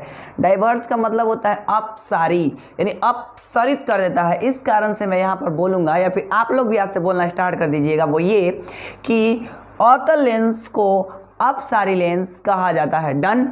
तो उम्मीद है आपको ये समझ आया होगा। तो मैं हट रहा हूँ, इसके स्क्रीनशॉट फटाफट ले लीजिए। अब हम कुछ और ऑब्जेक्टिव देखते हैं। ओके। ओके दोस्त, चलिए अब हम आगे बढ़ते हैं। अगला क्वेश्चन क्या बोल रखा है समझिएगा। अगला क्वेश्चन बोल रखा है लेंस की क्षमता व्यक्त की जाती है, यानी कि जो लेंस की क्षमता है उसका डिफिनेशन क्या होता है, व्यक्त कैसे किया जाता है, ये हमें बताना है। तो ऑप्शन नंबर ए में दे रखा है फोकस दूरी के द्वारा। तो फोकस दूरी के द्वारा तो कुछ हद तक ठीक है पर पूरा सही नहीं है, और फोकस के दोगुनी द्वारा ये तो पूरा गलत है। फोकस दूरी के व्युत्क्रम द्वारा, यस, क्योंकि हम लोग पढ़े हैं कि किसी लेंस की क्षमता उसके फोकस दूरी के व्युत्क्रमानुपाती होती है। मतलब ये हुआ कि लेंस की क्षमता व्यक्त की जाती है तो फोकस दूरी के व्युत्क्रम द्वारा, फोकस दूरी के व्युत्क्रम द्वारा। डन। आगे की ओर बढ़ते। अगला है कि उत्तल लेंस द्वारा आवर्धित और आवर्धित काल्पनिक प्रतिबिंब तब बनता है जब वस्तु कहाँ रहती है। मतलब हमें ये बताना है कि उत्तल लेंस में है ना कि एक वस्तु का बड़ा काल्पनिक प्रतिबिंब बनाना है, और ऐसे में उस वस्तु को कहाँ रखा जाए इस बात को हमें बताना है। अनंत पर तो हो नहीं सकता, फोकस पर तो हो नहीं सकता, क्योंकि अनंत पर रखेंगे तो फोकस पर रखेंगे तो अनंत, ये तो नहीं होगा। तो आंसर बचा तीसरा, तो क्या हो सकता है, तो यस हो सकता है, यानी ऑप्शन नंबर सी। यानी याद रखिएगा आज से, अगर मैं उत्तल लेंस द्वारा आवर्धित काल्पनिक प्रतिबिंब प्राप्त करना चाहता हूँ तो मुझे वस्तु को फोकस और लेंस के बीच रखना होगा। डन। अब हम अगला क्वेश्चन और इस वीडियो का लास्ट क्वेश्चन की ओर बढ़ते हैं। लास्ट क्वेश्चन बताने से पहले एक बार फिर से कहना चाहूँगा दोस्त, जितने भी लोग नए आ रहे हैं वो चैनल को सब्सक्राइब कर देंगे और अपने दोस्तों के पास ज़्यादा से ज़्यादा वीडियो शेयर करिए। कम से कम टारगेट बनाइए दोस्त, आप सभी लोग मिल करके पूरा संगठन बनाइए कि एक दिन में 100 लोग का वीडियो दिखवाना है मेरे को। कैसे भी ये टारगेट बनाइए ना, क्योंकि 100 लोग का भला होगा ना तो वो 100 दूसरों को शेयर करेगा, फिर दूसरे को। अब टारगेट बनाइए कि एक दिन में 100 हमने मतलब दिख लेना है, सभी को 100 लोग को दिखवा देना है। तो ये टारगेट रखिए, और कितने लोग 100 मतलब करना चाहते हैं वो कमेंट आज ज़रूर करेंगे, अभी के अभी कमेंट करेंगे कि हाँ मैं सब करवा करके रहूँगा एक दिन, क्योंकि पूरा संगठन मिलेगा तभी हम लोग आगे बढ़ेंगे। क्योंकि पूरा संगठन मिलेगा यानी कहने का अर्थ है 100 एक दिन में व्यू आने लगा, एक दिन में 100 मतलब 1-2 घंटा में 100-200 व्यू आने लगा, तो मैं सारे चैप्टर का वीडियो अपलोड करना शुरू कर दूंगा ऑब्जेक्टिव, यहाँ तक कि संस्कृत का भी करना स्टार्ट कर दूंगा। और मैं ये जो है ना 10th क्लास के उर्दू वाले उनके लिए भी मैं वीडियो अपलोड करना शुरू कर दूंगा। बस एक शर्त है कि आप एक दिन में कम से कम 200 व्यू लाना स्टार्ट करवा दीजिए, ठीक है। तो चलिए अब हम लास्ट क्वेश्चन की ओर बढ़ते हैं। लास्ट क्वेश्चन बहुत ज़्यादा इंपॉर्टेंट, बहुत इंटरेस्टिंग है, मैं कुछ टाइम दूंगा इसके लिए, तो आप लोग बताइएगा, ठीक है। सघन माध्यम से विरल माध्यम में गमन करने पर आपतन कोण और अपवर्तन कोण में क्या संबंध होता है। मतलब हमें ये बताना है कि मान लीजिए कोई एक किरण है जो सघन माध्यम से विरल माध्यम में गमन कर रही है, ऐसे में आपतन कोण बनता है और अपवर्तन कोण बनता है, तो उन दोनों के बीच कुछ रिलेशन होते हैं। उन रिलेशन क्या होता है वो हमें बताना है। मैं कुछ हिंट दिया हूँ दोस्त, आप इस हिंट को देख करके इसका सही जवाब बताइए, ठीक है। मैं कुछ सेकेंड वेट कर रहा हूँ, ओके। हिंट देखिए और बताइए फटाफट कौन सा जवाब होगा, ए होगा कि बी होगा कि सी होगा कि डी होगा। तो चलिए आप समझ गए होंगे, और अगर नहीं समझे तो देखिए इधर वाला जो एंगल है वो बड़ा है और इधर वाला एंगल छोटा है, तो ऐसा कहाँ मिल रहा है जहाँ पर आर का वैल्यू बड़ा है आई से। तो इधर देखिएगा तो आई बराबर है आर का, तो ऐसा इस रिलेशन के अनुसार तो होगा नहीं और कभी नहीं होगा, ये सत्य है। दूसरा तो आई ग्रेटर देन आर बोल रहा है, यहाँ पर हम जबकि देखने को मिल रहा है कि आर बड़ा है आई से, न कि आई बड़ा है आर से, ऐसा है नहीं है। और ना तो ये 0 के बराबर है, तो बचा कौन, ये वाला, यानी सही जवाब क्या होगा, आर ग्रेटर देन आई, यानी कोण आर का वैल्यू आई से क्या है सर, तो बड़ा है। तो ये क्वेश्चन बहुत ज़्यादा इंपॉर्टेंट था और उम्मीद है कि आपको ये क्वेश्चन बहुत ज़्यादा अच्छा लगा होगा। तो कमेंट करिए दोस्त कि कैसा लगा ये वीडियो। पहले मैं हट जाता हूँ, इसका स्क्रीनशॉट ले लीजिए, और चलिए ठीक है स्क्रीनशॉट ले लिए हूँ, अगर हम टच करेगा ये मैं लिख करके दबा देता हूँ। तो चलिए अब हम अगला यानी कि इस वीडियो के लिए फर्स्ट क्वेश्चन स्टार्ट करते हैं। पहला क्वेश्चन क्या बोल रहा है, चलिए स्टार्ट करते हैं। तो बोला है कि प्रकाश की चाल सबसे अधिक होती है, मतलब हमें बताना है प्रकाश की जो चाल है वो सबसे ज़्यादा कहाँ होती है ना, किस माध्यम में होती है। आप लोग पढ़े होंगे खूब, और अगर नहीं पढ़े हो तो मैं बता रहा हूँ, सुनिएगा। क्वेश्चन में पूछ रखा है कि जो प्रकाश की चाल है ना सबसे अधिक कहाँ होती है, किस में होती है। ऑप्शन नंबर ए में बोल रखा है कांच में, ऑप्शन नंबर बी में बोल रखा है हीरा में, और ऑप्शन नंबर सी में बोल रखा है शून्य या इसी को बोलते हैं निर्वात, ठीक है। उसमें कि option number D none of these कौन सही जवाब है, ये हमें पहचानना है। तो मैं बता दूं कि आपको पता होगा कि जो प्रकाश की चाल है वो निर्भर करता है अपवर्तनांक पर। जिसका अपवर्तनांक कम होता है उसका प्रकाश की चाल ज़्यादा होता है, और जिसका अपवर्तनांक ज़्यादा होता है उसके प्रकाश की चाल कम होती है। तो चूँकि अगर हम इन तीनों में से देखें, अगर बात करें तो जो सबसे ज़्यादा बात किया जाए जिसका अपवर्तनांक कम की तो वो मिलेगा ये। इस बात का मतलब ये हुआ कि इसमें प्रकाश की चाल ज़्यादा होगी अन्य माध्यमों की तुलना में। यानी याद रखिएगा ये आंसर रटा नहीं जाता है, आपको समझना होगा कि किसका अपवर्तनांक कम है। जिसका अपवर्तनांक कम होगा उसका प्रकाश की चाल मैक्सिमम होगा। अगला क्वेश्चन की ओर बढ़ते हैं। अगला क्वेश्चन में इसके जस्ट अपोजिट है। उससे पहले दोस्त एक बात, आप देख रहे होंगे कि बहुत सारे कीड़ा मकोड़ा उड़ रहे होंगे छोटे छोटे, तो इसलिए क्योंकि मैं नाइट में वीडियो शूट करता हूँ, सो दिन में समय नहीं मिल पाता है, तो आप लोग के लिए केवल नाइट में वीडियो शूट करता हूँ। ऑब्जेक्टिव आपको कवर कराने के लिए बस, और कोई मुद्दा नहीं है। तो आप लोग भी ऐसा करिए ना, इस वीडियो को पूरा शेयर करिए ताकि सभी लोग देख सकें। जब मैं आपके लिए मेहनत कर रहा हूँ तो आप भी मेरे लिए मेहनत करिए। मेरे लिए क्या, अपने दोस्तों को मतलब अच्छा बनाने के लिए, अच्छा मार्क्स लाने के लिए आप लोग उनके पास शेयर कर दीजिए, ठीक है। चलिए अगला क्वेश्चन की ओर बढ़ते हैं। अगला में प्रकाश की चाल सबसे कम होती है, मतलब बताना है प्रकाश की जो चाल है सबसे कम किस माध्यम में होती है। इस बात का जवाब आप लोग को देना है। ऑप्शन नंबर ए में बोल रखा है इन्होंने कि कांच में, ऑप्शन नंबर बी वायु में, ऑप्शन नंबर सी हीरा में, और option number D none of these. अब which one is the right answer for given this question. सवाल है कि कौन सा सही जवाब है इस क्वेश्चन के लिए। तो मैंने अभी बताया दोस्त, प्रकाश की जो चाल है सबसे कम की बात किया गया है। इस बात का मतलब उसमें कम होगा जिसका अपवर्तनांक मैक्सिमम होगा। मैक्सिमम किसका होता है, इसका किसका, तो सिंपल सी बात है हीरा का अपवर्तनांक मैक्सिमम होता है।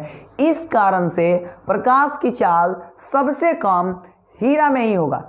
ये मतलब बात पूरे तरीके से याद कर लीजिए क्योंकि बहुत ज़्यादा इंपॉर्टेंट क्वेश्चन है। चलिए अगला क्वेश्चन की ओर बढ़ते हैं। अगला में क्या बोला है, स्नेल का नियम समझते हैं ना, और अगर नहीं समझते हैं तो उस पर का क्वेश्चन करा देता हूँ, आपका माइंड मतलब समझ आ जाएगा कि हाँ ये स्नेल का नियम बोला था। स्नेल के नियम क्या कहते हैं, या स्नेल के नियम के अनुसार निम्न में सही कौन है, हमें बताना है स्नेल के नियम के अनुसार इस सब में से सही कौन है। ऑप्शन नंबर ए कौन है, ऑप्शन नंबर ए में बोल रखा है mu is equal to sine I by sine R. Option number B में बोल रखा है mu is equal to sine I plus R.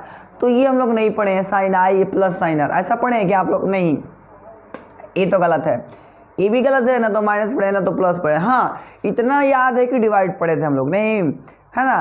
तो कौन डिवाइड वाला है, ऑप्शन नंबर ए वाला है। लेकिन हाँ इस पर आपको ध्यान देना होगा, कल भी ऐसा क्वेश्चन करवाया था उसमें आर पहले लिखा था, तो आपको माइंड सेट रखना होगा कि आई ऊपर आर नीचे, ठीक है ना, तभी काम चलेगा।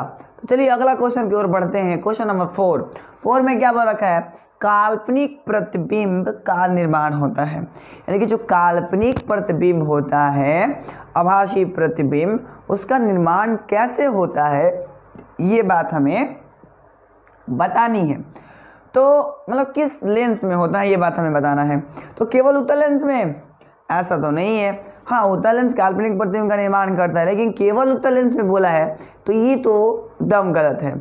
अच्छा ऑप्शन नंबर ए नहीं हो सकता, मतलब क्योंकि केवल ऐसा थोड़ी ना केवल उत्तल लेंस ही काल्पनिक प्रतिबिंब बनाता है, और कोई भी तो बनाते हैं, जैसे अवतल लेंस बनाता है, तो ये भी सही है। तो सवाल है कि एक क्वेश्चन में दो सही हो गया, तो फिर सही जवाब कौन होगा, अरे option number C A and B. यानी मतलब ये हुआ कि काल्पनिक प्रतिबिंब का निर्माण उत्तल लेंस भी करता है, अवतल लेंस भी करता है। इस तरीके से आपका माइंड में कॉन्सेप्ट डालना चाहता हूँ ताकि आपका से व्यक्ति कोई भी पूछे कोई भी क्वेश्चन तो आप कभी भी हिचकिचाए नहीं, आप पूरा कॉन्फिडेंटली बताएंगे, ये मेरा आपसे वादा है। चलिए अगला क्वेश्चन की ओर यानी क्वेश्चन नंबर 5 की ओर बढ़ते हैं। 5 नंबर में क्या बोला है, लेंस की क्षमता P, आपको पता है ना लेंस की क्षमता को P से डिनोट करते हैं, है ना, यानी पावर ऑफ लेंस को P से डिनोट करते हैं, और ये बराबर होता है, किसके बराबर होता है हमें बताना है।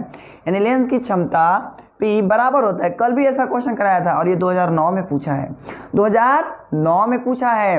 तो ऑप्शन नंबर ए नहीं ये तो हम लोग नहीं पढ़े, नहीं। अच्छा भी तो हो ही नहीं सकता। अच्छा क्यों नहीं हो सकता? क्योंकि हम लोग कल पढ़े थे लेंस की क्षमता फोकस दूरी की व्युत्क्रमानुपाती होती है। कौन है व्युत्क्रमानुपाती? ये वाला है, यानी ऑप्शन नंबर डी सही जवाब होगा इस क्वेश्चन का। यानी कि लेंस की क्षमता P बराबर होता है 1/f के। तो उम्मीद है आपको इतना समझ आया होगा। तो बहुत लोग कहते हैं स्क्रीनशॉट के लिए कुछ टाइम दीजिए, तो मैं कुछ सेकंड्स के लिए हट जाता हूँ, इसका स्क्रीनशॉट ले लीजिए, फिर हम आगे की ओर बढ़ते हैं।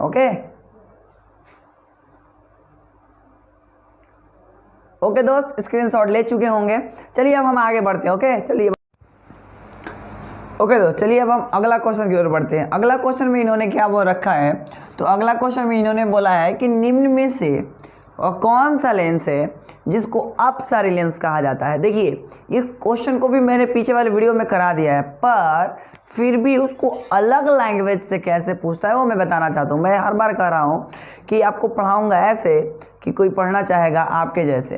कहने का सीधा सा मतलब है कि कोई भी क्वेश्चन छूटना नहीं चाहिए, अलग अलग पैटर्न पर मैं आपको क्वेश्चन सिखा रहा हूं। तो चलिए क्वेश्चन ये है कि निम्न में से किस लेंस को अपसारी लेंस कहा जाता है, यानी वह लेंस कौन सा है जिसको अपसारी लेंस कहा जाता है। तो सबका जवाब आएगा कि हाँ वह लेंस अवतल लेंस है जिसको अपसारी लेंस कहा जाता है। क्यों कहा जाता है? क्योंकि ये प्रकाश की किरणों को फैला देता है। अगला क्वेश्चन, लेंस की क्षमता, अभी हम लोग पढ़े P = 1/f। तो लेंस की क्षमता का ईसाई मात्रक क्या होता है ये हमें बताना है। फिर से, लेंस की क्षमता का ईसाई मात्रक क्या होता है ये हमें बताना है। तो मैं बता रहा हूँ, तो लेंस की क्षमता का ईसाई मात्रक क्या होता है याद रखिएगा आज से, और बहुत ज़्यादा इंपॉर्टेंट क्वेश्चन है। तो लेंस की क्षमता का ईसाई मात्रक डायोप्टर होता है। ये मुझे कन्फर्म है कि 2017 में पूछा था, आप देख लीजिएगा 2017 में पूछा था। ठीक है, आगे पानी के भीतर, मान लीजिए कि पानी है, ये पानी है और पानी के भीतर मतलब अंदर तैरते मनुष्य, और एक पानी के भीतर मनुष्य तैर रहा है, और तैरते मनुष्य को किनारे पर स्थित मीनार की ऊंचाई कैसी लगेगी ये हमें बताना है। फिर से मान लीजिए कि ऐसा इस तरीके का एक पानी है, नदी है, उस नदी के भीतर एक मनुष्य तैर रहा है। मान लीजिए आप में से कोई है, तैर रहे हैं, और ऐसा है कि किनारा पर एक मीनार स्थित है। क्या स्थित है? मीनार स्थित है। मीनार मतलब समझ ही रहे होंगे। तो मीनार स्थित है। अब सवाल है कि वो मीनार कैसे दिखाई देगा। कैसे दिखाई देगा कहने का मतलब है कि बड़ा दिखाई देगा, कि छोटा दिखाई देगा, कि जितना है उतना ही दिखाई देगा। यानी ऑप्शन नंबर ए में दे रखा है ज़्यादा, कम, जितना है उतना। तो आप लोग बताइए क्या हो सकता है। फिर मैं बता रहा हूँ, चलिए अब मैं बता रहा हूँ, सुनिएगा। क्योंकि वह व्यक्ति किससे किस में देख रहा है ये इंपॉर्टेंट रखता है। तो पानी के भीतर है और किनारे पर स्थित मीनार को देख रहा है, ऊंचाई यानी ऊपर देख रहा है। इसका मतलब वो देख रहा है सघन से विरल में, सघन से विरल में। तो आपको पता है जब भी सघन से विरल में देखा जाता है तो कोई भी चीज़ ज़्यादा ही दिखाई देती है, कोई भी चीज़ ज़्यादा ही दिखाई देती है। बात आप अच्छे से जानते हैं ना। तो चलिए अगला क्वेश्चन की ओर बढ़ते हैं। ओके, अगला क्वेश्चन में इन्होंने ये बोल रखा है शीशे के स्लैब से, शीशे के स्लैब से यानी कांच का आयताकार स्लीव होता था ना, वही वाला बात बोल रहा है इन्होंने कि शीशे के स्लैब से जब प्रकाश का अपवर्तन होता है। मान लीजिए एक शीशा का स्लैब है, मैं सिखाया था कैसे होता है, इस तरीके का है ना, आयत के आकार का ऐसे होता है। तो शीशे के स्लैब से जब प्रकाश का अपवर्तन होता है तो उसमें क्या क्या उत्पन्न होता है ये हमें बताना है। तो मैं पढ़ा रहा था तो सबसे पहला चीज़ हम लोग कुछ देखे थे, थोड़ा शॉर्ट में इधर मैं बताना चाह रहा हूँ। देखिएगा, मान लीजिए कांच का आयताकार स्लैब है ना। अब इससे हमें अपवर्तन कराना है, तो इस तरीके का ऐसे, फिर ये गया ऐसे, यहाँ तक मिला, फिर ये डाला हम लोग, तो ये फिर हो गया ऐसे, और फिर ये ऐसे होता था, है ना। तो आप लोग को याद है, और नहीं याद है तो इधर मैं रिवीजन करा दिया ना। इसलिए मैं बोलता हूँ कि आपको इस तरीके से ऑब्जेक्टिव तैयारी करवाऊंगा ताकि आपके माइंड में फिट हो जाए, और जिस दिन फिट हो गया ना तो फिर समझ लेना क्या क्या होगा। तो मतलब आपको फिट करा देना है ताकि एग्ज़ाम में बेहतर से भी बेहतर परफॉर्मेंस दे सके आप। तो देखिएगा मैं क्या बताने वाला हूँ। ये इस तरीके का हम लोग फिगर पढ़े हुए हैं, और अगर नहीं पढ़े हुए तो इधर शॉर्ट में रिवीजन करा ही दिया। अब आप इन दोनों के बीच की दूरी को हम लैटरल डिस्प्लेसमेंट बोलते हैं। दैट मीन्स कि पार्श्विक विस्थापन बोलते हैं, है ना। ये वाला पार्श्व विस्थापन या पार्श्विक विस्थापन बोलते हैं। डन। दूसरी चीज समझिएगा दोस्त, ये प्रकाश की किरण ऐसे आ रही थी, है ना, ऐसे आ रही थी, ऐसे जाना था इसको, जबकि इसने कैसे चल दिया, ऐसे चल दिया। मतलब इसमें विचलन भी उत्पन्न हुआ है और साथ ही साथ विस्थापन भी उत्पन्न हुआ है। इसका मतलब ये हुआ कि विचलन पैदा होता है। ऑप्शन नंबर ए मतलब सही है, पर और भी कुछ होता है, इसलिए अभी ऑप्शन नंबर ए सही नहीं है। अगला क्वेश्चन की ओर बढ़ते हैं। विचलन पैदा नहीं होता, यही तो गलत है एकदम। ऐसा कभी होगा क्या कि जब प्रकाश की किरण कांच के आयताकार स्लैब से जाए और जैसे वैसे पार कर जाए? ये पॉसिबल ही नहीं है दोस्त, क्योंकि माध्यम चेंज हो रहा है, और अगर माध्यम चेंज हो रहा है तो ये बहुत ज़रूरी है, या ज़रूरी क्या है, एकदम होता ही है कि उसकी दिशा में चेंज आता है हमेशा। इस कारण से ये तो गलत है, एकदम बहुत बड़ा गलती है इसमें। चलिए अगला क्वेश्चन, अगला ऑप्शन देखते हैं। अगला ऑप्शन में पार्श्व विस्थापन होता है, ये भी सही है, बट कुछ और चीज़ें दे रखा है। वो दे रखा है ए एंड सी। मान लीजिए नहीं दिया होता तो कोई एक सही कर लेते, बट अभी दिया है ए एंड सी दोनों, तो ये वाकई में बात सही है, क्योंकि मैंने इधर दिखा रहा हूँ आपको कि जब कांच के आयताकार स्लिप से अपवर्तन कराया जाता है तो पार्श्विक विस्थापन के साथ साथ विचलन भी पैदा होता है। यानी मतलब ये हुआ कि ऑप्शन नंबर डी सही जवाब है इस क्वेश्चन के लिए। मतलब फिर से रिपीट करा देता हूँ, शीशे के स्लैब से जब प्रकाश का अपवर्तन होता है तो उसमें विचलन पैदा होता है और साथ ही साथ पार्श्व विस्थापन होता है। उम्मीद है आपको अब समझ आ चुका होगा। तो इतना अगर समझ आ गया तो वीडियो को लाइक कर लीजिए, कमेंट करिए कि वीडियो कैसा लग रहा है, और दोस्तों के पास ज़्यादा से ज़्यादा शेयर करिए। और अगर चैनल पर नए आ रहे हैं तो चैनल को करिए सब्सक्राइब, ठीक है। चलिए अब हम और कुछ ऑब्जेक्टिव देखते हैं। पहले मैं हट जा रहा हूँ, इसका स्क्रीनशॉट ले लीजिए, फटाफट स्क्रीनशॉट ले लीजिए, फिर हम कुछ और ऑब्जेक्टिव देखते हैं। चलिए आगे बढ़ते हैं। ओके, यानी क्वेश्चन नंबर 10 की ओर बढ़ते हैं। क्वेश्चन नंबर 10 में इन्होंने क्या बोला है वो समझते हैं।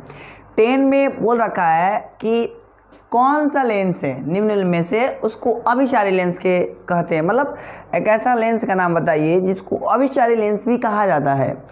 तो ये वीडियो मतलब ये हम बोल सकते हैं कि ऐसा क्वेश्चन हमने प्रीवियस वीडियो में भी किया है, और उसका सेकंड लैंग्वेज में कैसे पूछता है मैंने उसको इधर लिखा है, ठीक है। तो ऑप्शन नंबर ए में बोल रखा है अवतल, बी में बोल रखा है उत्तर, सी में बोल रखा है ए एंड बी दोनों। मतलब सी का कहने का अर्थ है कि अवतल भी को अपसारी कहा जाता, सॉरी अभिसारी कहा जाता है, और उत्तल को भी अभिसारी कहा जाता है। ये सी नंबर ऑप्शन नंबर बोलना चाह रहा है, लेकिन ऐसा है नहीं है, ये गलत है। तो नॉन ऑफ दिस तो होगा नहीं। अवतल हमने जस्ट पीछे हमने पढ़ा हम लोग कि अवतल लेंस को अपसारी लेंस कहा जाता है। तो बचा क्या, बी। यानी मतलब ये हुआ कि उत्तल लेंस एक ऐसा लेंस है जिसको अभिसारी लेंस कहा जाता है। डन। चलिए अगला क्वेश्चन की ओर बढ़ते हैं। अगला में इन्होंने क्या बोला है, निम्न में से ऐसा कौन सा लेंस है, निम्न में कौन सा लेंस है जो, समझिएगा, निम्न में कौन सा लेंस वस्तु का, मान लीजिए कौन लेंस का ऐसा, मतलब लेंस का एक ऐसा नाम बताना है जो किसी वस्तु का कैसा प्रतिबिंब बनाता हो, तो वास्तविक प्रतिबिंब बनाता हो, ये हमें बताना है। तो सिंपल सी बात है, ऑप्शन नंबर ए में दे रखा है अवतल, उत्तल, एंड बी और नॉट। तो हम लोग को पता है कि अवतल लेंस एक ऐसा लेंस है जो किसी भी वस्तु का काल्पनिक प्रतिबिंब बनाता है, कभी भी ये वास्तविक प्रतिबिंब नहीं बनाता है, क्योंकि हमने ये प्रीवियस वीडियो में ऐसा क्वेश्चन किए थे, है ना। इसका मतलब ये हुआ कि जो ऑप्शन नंबर ए है एकदम रॉन्ग है ना। अच्छा, ए एंड बी तो होगा नहीं, क्योंकि जब ए रॉन्ग हो गया तो ऑप्शन नंबर सी भी नहीं होगा। मैं बार बार कहता हूँ पहले भीड़ कम करिए, फिर देखिए ना अपन मन सही हो जाएगा। और नॉट तो होगा ही नहीं। बचा क्या, बी हो गया सही। देखे ना, कुछ किया हम लोग, आंसर भी नहीं पता था, कुछ माइंड लगाया कि अवतल कभी क्या नहीं बना सकता, वास्तविक नहीं बना सकता। तो अवतल बना नहीं सकता वास्तविक, इसलिए ये तो गलत। ए के साथ ही साथ ऑप्शन नंबर सी भी गलत। अब बचा डी, तो डी भी गलत, इसलिए बचा कौन, बी। तो इसलिए बी सही हो गया। देखिए ना, बिना याद का याद हो गया, इसलिए याद करने के चक्कर में नहीं रहिए, माइंड में डालना सीखिए कैसे रिमेंबर रखना है। ओके, चलिए अगला क्वेश्चन की ओर बढ़ते हैं। अगला क्वेश्चन में बोल रखा है कि प्रकाश की एक किरण है, मान लीजिए एक लाइट है, उसके कुछ रे होती हैं, आपको पता है बहुत सारी रेज होती हैं। तो वो बोल रखा है कि प्रकाश की किरण जब विरल से सघन माध्यम में आती है, हमें बताना है कि प्रकाश की किरण जब विरल से सघन माध्यम में आती है।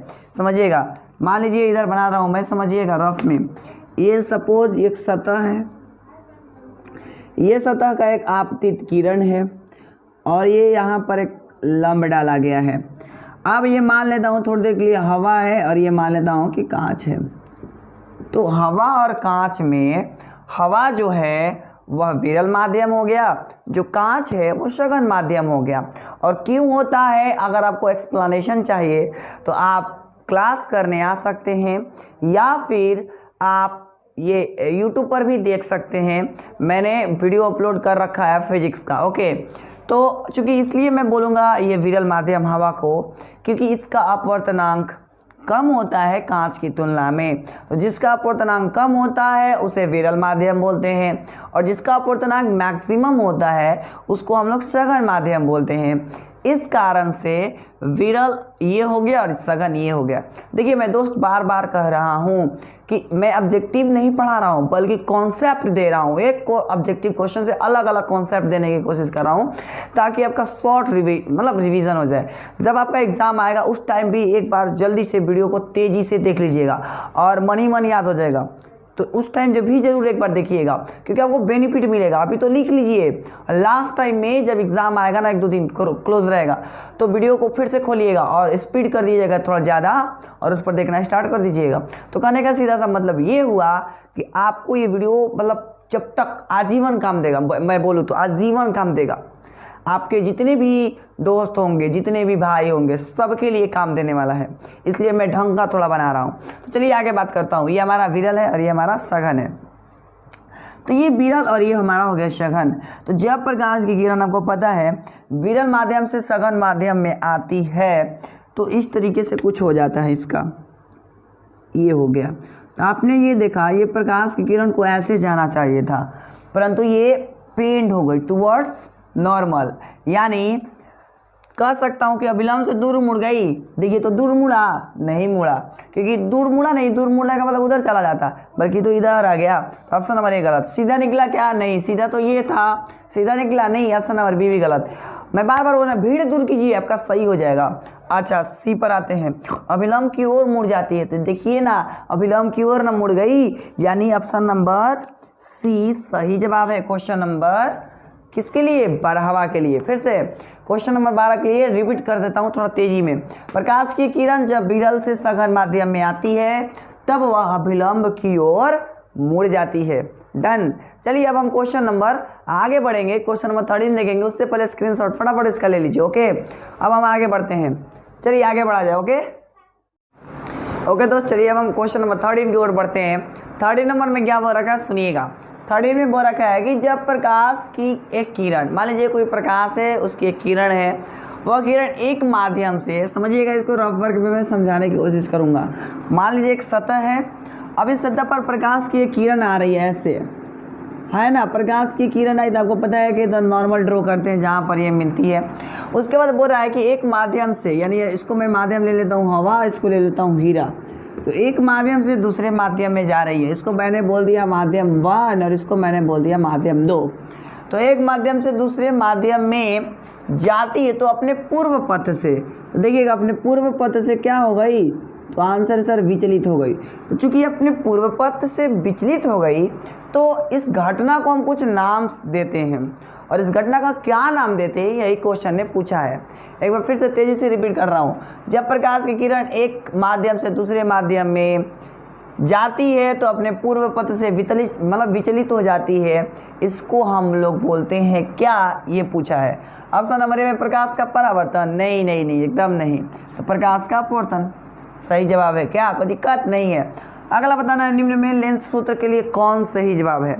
तो ऑप्शन नंबर ए थोड़ा देखते हैं। ऑप्शन नंबर ए में बोला 1/b - 1/u = 1/f। ओके आगे बढ़ जाए थोड़ा। बी में बोल रखा है इन्होंने 1/b + 1/u = 1/f, तो ये तो हो नहीं सकता, ये भी नहीं हो सकता, ये भी नहीं हो सकता। तो बचा कौन? ऑप्शन नंबर ए। यानी आपको पता है लेंस सूत्र हो जाता है 1/b - 1/u = 1/f। तो ये याद रखना होगा दोस्त कि पहले भी होता है, फिर यू होता है, फिर लास्ट में एफ होता है। ये बात आपको एकदम याद कर जानी है। अगला क्वेश्चन पढ़ते हैं और बहुत इंपॉर्टेंट है। नेक्स्ट वीडियो में मैं इस पैटर्न पर आधारित ही बहुत सारा क्वेश्चन लाऊंगा। ये क्वेश्चन नंबर 15 है, ठीक है। 15 में क्या बोल रखा है कि उत्तल लेंस की फोकस दूरी होती है, यानी हमें बताना है कि जो उत्तल लेंस है उसकी फोकस दूरी क्या होती है। तो ऑप्शन नंबर ए में बोल रखा है धनात्मक, बी में ऋणात्मक, ए एंड बी, और ऑप्शन नंबर डी में दोनों। तो दोस्त मैं पहला काम बता देता हूँ कि डी तो होगा नहीं। आप समझिएगा, दोनों तो हो नहीं सकता, कोई एक ही होता है, इसका मतलब ये भी गलत है। बचा दो में से सही जवाब किसका होना चाहिए? आप याद देखते होंगे कई एक सारे बुक में, तो अगर उत्तल लेंस की फोकस दूरी दिया रहता था उसके पहले प्लस लगाया जाता था, याद है? जैसे लिखता है ना कि एक उत्तल लेंस की फोकस दूरी प्लस 10 सेंटीमीटर है, तो इसका क्षमता निकाले, तो इसका मतलब प्लस लगा है। इसका मतलब ये हुआ कि जो उत्तल लेंस की जो फोकस दूरी होता है वह धनात्मक होता है। यानी यहाँ से बात ये याद रख लीजिएगा कि उत्तल लेंस की फोकस दूरी धनात्मक होता है। और नेक्स्ट वीडियो में मैं बताऊँगा कि अवतल लेंस की फोकस दूरी क्या होती है, ठीक है।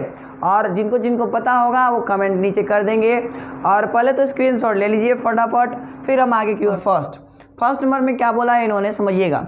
फर्स्ट नंबर में बोला है माध्यम बदलने से। मान लीजिए एक माध्यम से दूसरे माध्यम में कोई चीज़ें गई तो उसका क्या हो जाता है, वेग बदल जाता है। जैसे मान लीजिए हीरा और कांच से अगर प्रकाश, मान लीजिए फर्स्ट टाइम प्रकाश अगर हीरा में है, सेकेंड टाइम कांच में गया, तो कुछ वेग उसका चेंजेस आ जाता है। तो ऐसे में इस घटना का नाम क्या दिया जाता है? तो ऑप्शन नंबर ए में बोला है परावर्तन, बी में बोला है अपवर्तन, सी में बोला है पूर्ण आंतरिक परावर्तन, और डी में बोला है इनमें से कोई नहीं। तो सीधी सी बात है, परावर्तन तो कहते नहीं है, क्योंकि परावर्तन में होता क्या है कि एक ही माध्यम रहता है, और एक माध्यम रहता है, इसका मतलब उसमें वेग चेंज नहीं होगा। क्योंकि अब हम बता देता हूँ आपको कि माध्यम बदलेगा तभी वेग चेंज होगा, माध्यम अगर नहीं बदला तो वेग चेंज होना ही नहीं है, एकदम तय है कि वेग चेंज नहीं होगा। तो ऑप्शन नंबर ए तो गलत है, पूर्ण आंतरिक परावर्तन भी नहीं होगा। तो बचा कौन? Option number B. यानी याद रखिएगा, जब माध्यम बदलता है तो प्रकाश का मतलब जो वेग है वो बदल जाता है। इसके पीछे का लॉजिक है अपवर्तन। डन। अगला क्वेश्चन की ओर बढ़ते हैं। अगला में इन्होंने बोला है पानी से भरी बाल्टी का गहराई कम दिखता है। मान लीजिए आप घर पर ये प्रयोग कर सकते हैं, एक बाल्टी ले लीजिएगा और उस बाल्टी में पानी डाल दीजिएगा, उसमें छड़ी या सीका या कुछ भी डाल दीजिएगा, तो उसकी गहराई कम दिखाई देता है ना, या फिर वो उठा हुआ दिखाई देता है, या फिर मैं बोल सकता हूँ पानी की गहराई भी कम देने लगता है। ऐसा क्यों होता है? ऑप्शन नंबर ए में बोला है परावर्तन, बी में अपवर्तन, सी में ए एंड बी, और डी में इनमें से कोई नहीं। तो इससे पहले मैं दोस्त पूछना चाहूँगा कितने लोग ने प्रयोग किया है? कमेंट करेंगे कि हाँ मैंने ये प्रयोग किया है, पानी से भरी बाल्टी का गहराई कम दिखाई देता है। क्यों दिखाई देता है, इसका प्रयोग कितने लोग किए? कमेंट बॉक्स में कमेंट करेंगे जल्दी, ठीक है। और ऑप्शन नंबर ए में बोला है परावर्तन, अपवर्तन, ए एंड बी, और डी में एन में से कोई नहीं। तो आपको पता है अपवर्तन वह कारण है जिससे पानी से भरी बाल्टी है उसकी गहराई कम दिखाई देती है। अगला क्वेश्चन, समतुलोत्तल लेंस की प्रकृति क्या होती है? एक समतुलोत्तल लेंस होता है, आप लोग पढ़े होंगे। लेंस कई एक प्रकार के हो जाते हैं, समतुलोत्तल है ना, अतलोत्तल है ना, और अवतल उत्तल, ठीक है, उभय अवतल है ना। तो उसमें से एक आता है समतुलोत्तल। लेंस की प्रकृति कैसी होती है? तो अभिसारी होता है। कैसा होता है? अभिसारी होता है। अगला क्वेश्चन, अवतल लेंस की फोकस दूरी क्या होती है? चूंकि हम लोग पीछे वाले वीडियो में पढ़े हैं और होमवर्क भी दिया था, ये कुछ लोग बता दिए थे, बहुत अच्छी बात है। तो मैंने क्या बोला था कि अवतल लेंस की फोकस दूरी क्या होती है? तो अवतल लेंस की फोकस दूरी धनात्मक होती है, इसलिए अवतल लेंस की फोकस दूरी ऋणात्मक हो जाएगी, ऋणात्मक हो जाएगा। क्लियर है? अगला क्वेश्चन में क्या बोला है, V/U बराबर होता है, मतलब V/U उसका कौन सा वैल्यू के बराबर होता है, उसको किस सूत्र से डिफाइन किया जाता है? ऑप्शन नंबर ए में बोला है आवर्धन, लेंस सूत्र, दर्पण सूत्र, इनमें से कोई नहीं। तो आपको ये बात अच्छे से पता है कि जो V/U होता है और चूंकि प्लस में है, इस सीधा सा मतलब है कि सिंपल सी बात है कि वो आवर्धन के बराबर होगा। तो कहने का मतलब है V/U बराबर होता है आवर्धन के। डन। तो उम्मीद है आपको इतना समझ आया होगा। पहले फटाफट इसका स्क्रीनशॉट ले लीजिए, और उम्मीद है आप स्क्रीनशॉट ले चुके होंगे। चलिए अब हम आगे बढ़ेंगे, कुछ और ऑब्जेक्टिव सीखेंगे। चलिए आगे बढ़ते हैं। ओके दोस्त, चलिए अब हम आगे बढ़ते हैं, यानी क्वेश्चन नंबर 6 की ओर देखते हैं। क्वेश्चन नंबर 6 में क्या बोल रखा है समझिएगा, बहुत इंटरेस्टिंग क्वेश्चन है।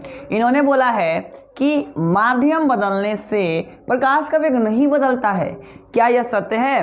क्या यह असत्य है कि दोनों से बात है कि इनमें से कोई नहीं, ये बताना है हमें। मतलब मान लीजिए कोई प्रकाश का चाल है और प्रकाश की वेग है, वो एक माध्यम है, सपोज हीरा में है और बाद में जाकर के वायु में चली जाती है, तो क्या उसका वेग चेंज होगा कि नहीं होगा, ये हमें बताना है। तो यही में बोला है कि इन्होंने बोला है कि नहीं होता है। तो क्या यह सत्य है? तो आंसर है कि रॉन्ग है, क्योंकि जैसे ही वेग चेंज होता है, मतलब माध्यम चेंज होता है, तो प्रकाश का वेग भी बदलता है, यानी असत्य बोला है इन्होंने। इसलिए ऑप्शन नंबर बी सही जवाब होगा। अगला क्वेश्चन, पानी से भारी बाल्टी में जब हम सिक्का डालते हैं तो थोड़ा ऊपर उठा दिखाई देता है, इसके पीछे का लॉजिक क्या है? तो आंसर है अपवर्तन है, क्योंकि आप लोग जानते हैं और कितने लोग इसका प्रयोग किए हैं वो कमेंट बॉक्स में कमेंट करेंगे।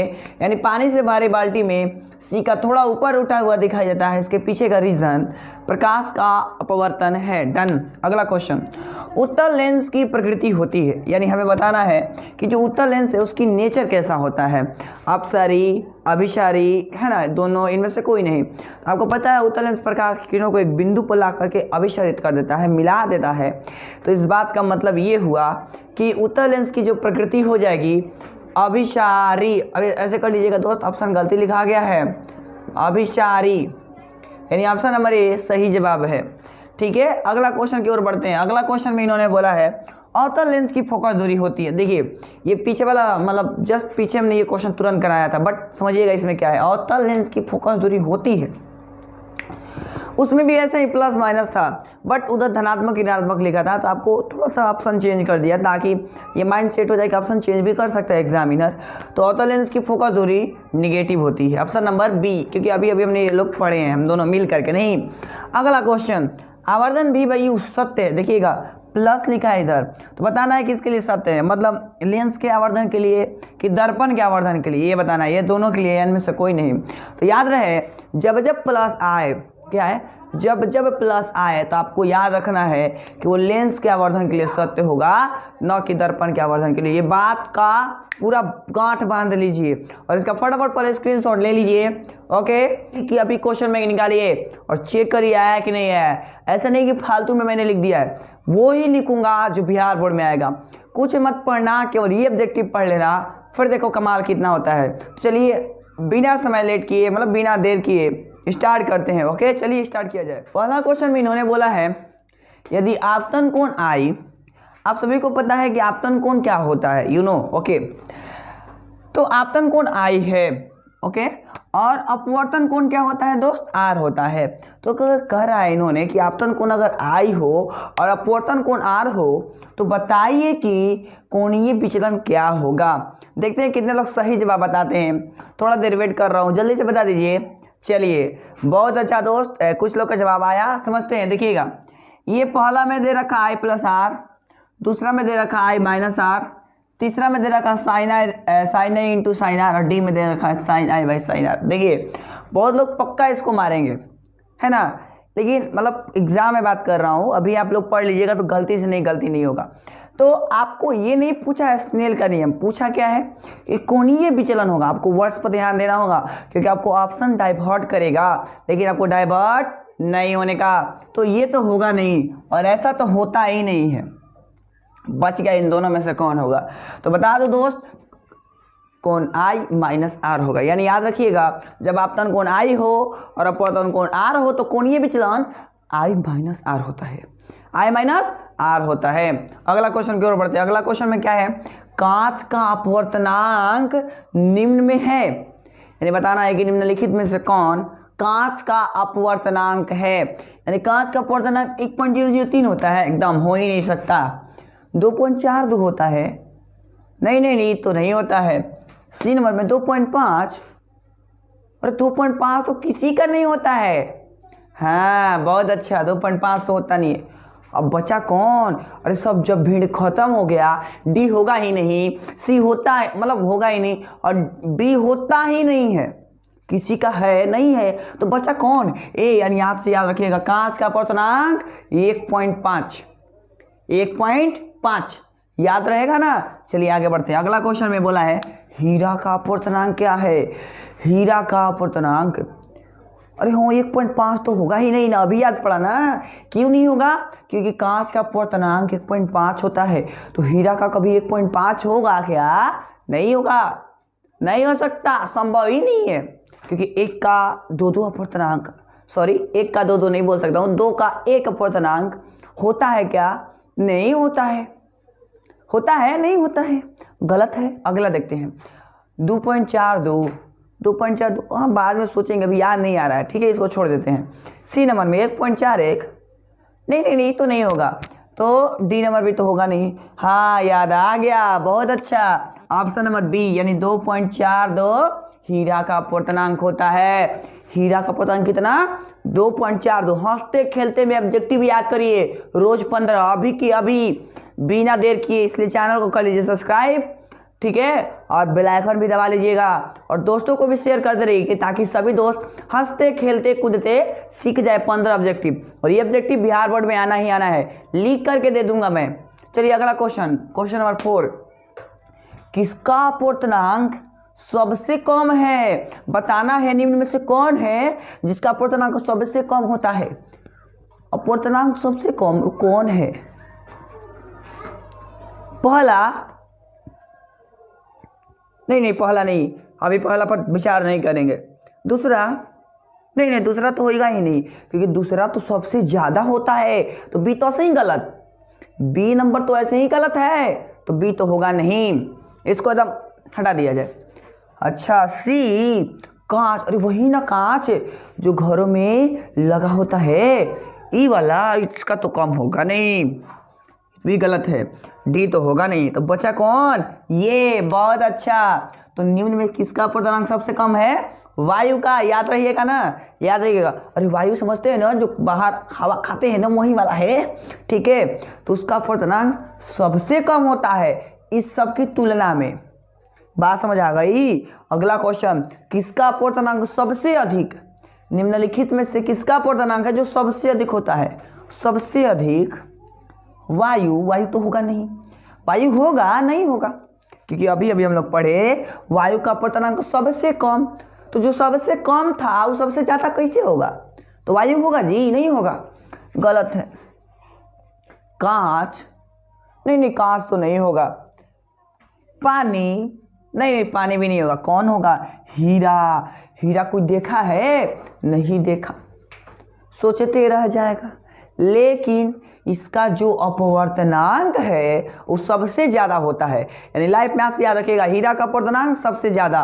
तो दोस्त ये क्वेश्चन मैंने 4-5 करके ऐसे लिखा है, मैं आपको इसलिए इन्फॉर्म करना चाहता हूँ, क्या समझिएगा थोड़ा। मैं बोलना चाहता हूँ दोस्त, जितने भी अपवर्तनांक से रिलेटेड क्वेश्चन हैं उन सबको याद कर लीजिए, क्योंकि आपको मैं बता दूँ दोस्त, जैसा कि आपको दिखाई दे रहा है कि कितना सारा क्वेश्चन बिहार बोर्ड में पूछा है, तो एक रिक्वेस्ट रहेगा ये कि आप सभी को मतलब कि ये सारा क्वेश्चन याद कर लीजिए।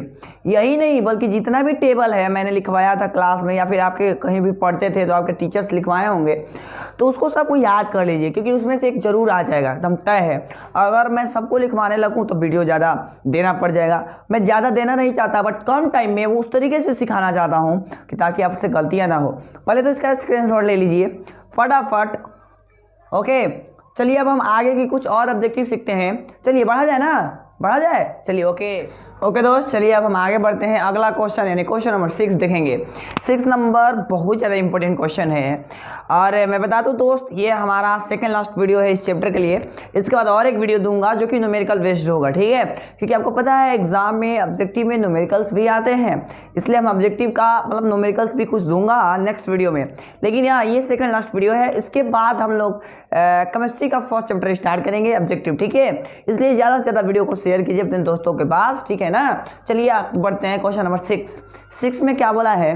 डायोप्टर क्या होता है पता है ना? हाँ पता है, बहुत अच्छा। तो डायोप्टर निम्न में से किसका मात्रक है? बताना है कि जो डायोप्टर है, कौन डायोप्टर निम्न में से किसका मात्रक है, ये हमें बताना है। ऑप्शन नंबर ए में लेंस की क्षमता। ओके दोस्त चलिए अब हम क्वेश्चन नंबर 6 की ओर बढ़ते हैं। 6 नंबर क्वेश्चन दोस्त बहुत ज़्यादा इंपॉर्टेंट है, और मैं बता दूं इस वीडियो को पूरा शेयर कीजिए, क्योंकि 6 नंबर सारे लोग सीख जाएं क्वेश्चन, ठीक है।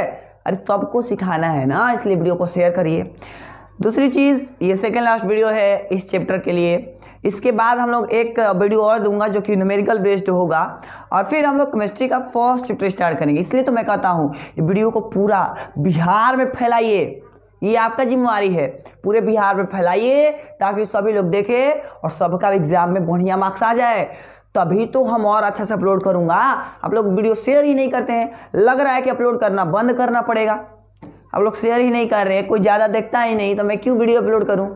क्या फ़ायदा क्या है? सबको दिखाना है, बस यही टारगेट है, लेकिन आप लोग शेयर नहीं कर रहे हैं। शेयर करिए, तो दोस्त कुछ हमें करना पड़ेगा, मतलब या तो वीडियो को हम अपलोड करूँगा, क्योंकि आप लोग शेयर नहीं कर रहे। इतना मेहनत से खड़ा होकर बनाता हूँ आप लोग के लिए, और आप लोग हैं कि शेयर ही नहीं कर रहे हैं। चलिए अब हम आगे बढ़ते हैं। यानी क्वेश्चन नंबर 6 में क्या बोला है? 6 में बोला है कि डायोप्टर निम्न में से किसका मात्रक है? डायोप्टर, हाँ याद आ गया। डायोप्टर निम्न में से किसका मात्रक है? किसका मात्रक? ओ हाँ, फिर से याद आ गया। नहीं, ऑप्शन नंबर ए में बोला है लेंस की क्षमता। हाँ यही होता है, बहुत अच्छा। यानी डायोप्टर लेंस की क्षमता का एसआई मात्रक है। लेंस की क्षमता का एसआई मात्रक डायोप्टर है। खेलते खेलते में याद करो ऑब्जेक्टिव, ये मैं हर रोज कहता हूँ, 15 ऑब्जेक्टिव खेलते खेलते याद कर लो ना। चलो अब बढ़ते हैं क्वेश्चन नंबर 7। 7 में क्या है? निम्न में लेंस की शक्ति के लिए सत्य है, बताना है कि जो दिया है 4 ऑप्शन उसमें कौन सही है लेंस की शक्ति के लिए। पहला P गुना F, PF में तो रिलेशन है लेकिन P गुना F नहीं तो होगा नहीं। दूसरा P गुना 1/F, नहीं। अच्छा अगला P = F, हो ही नहीं सकता।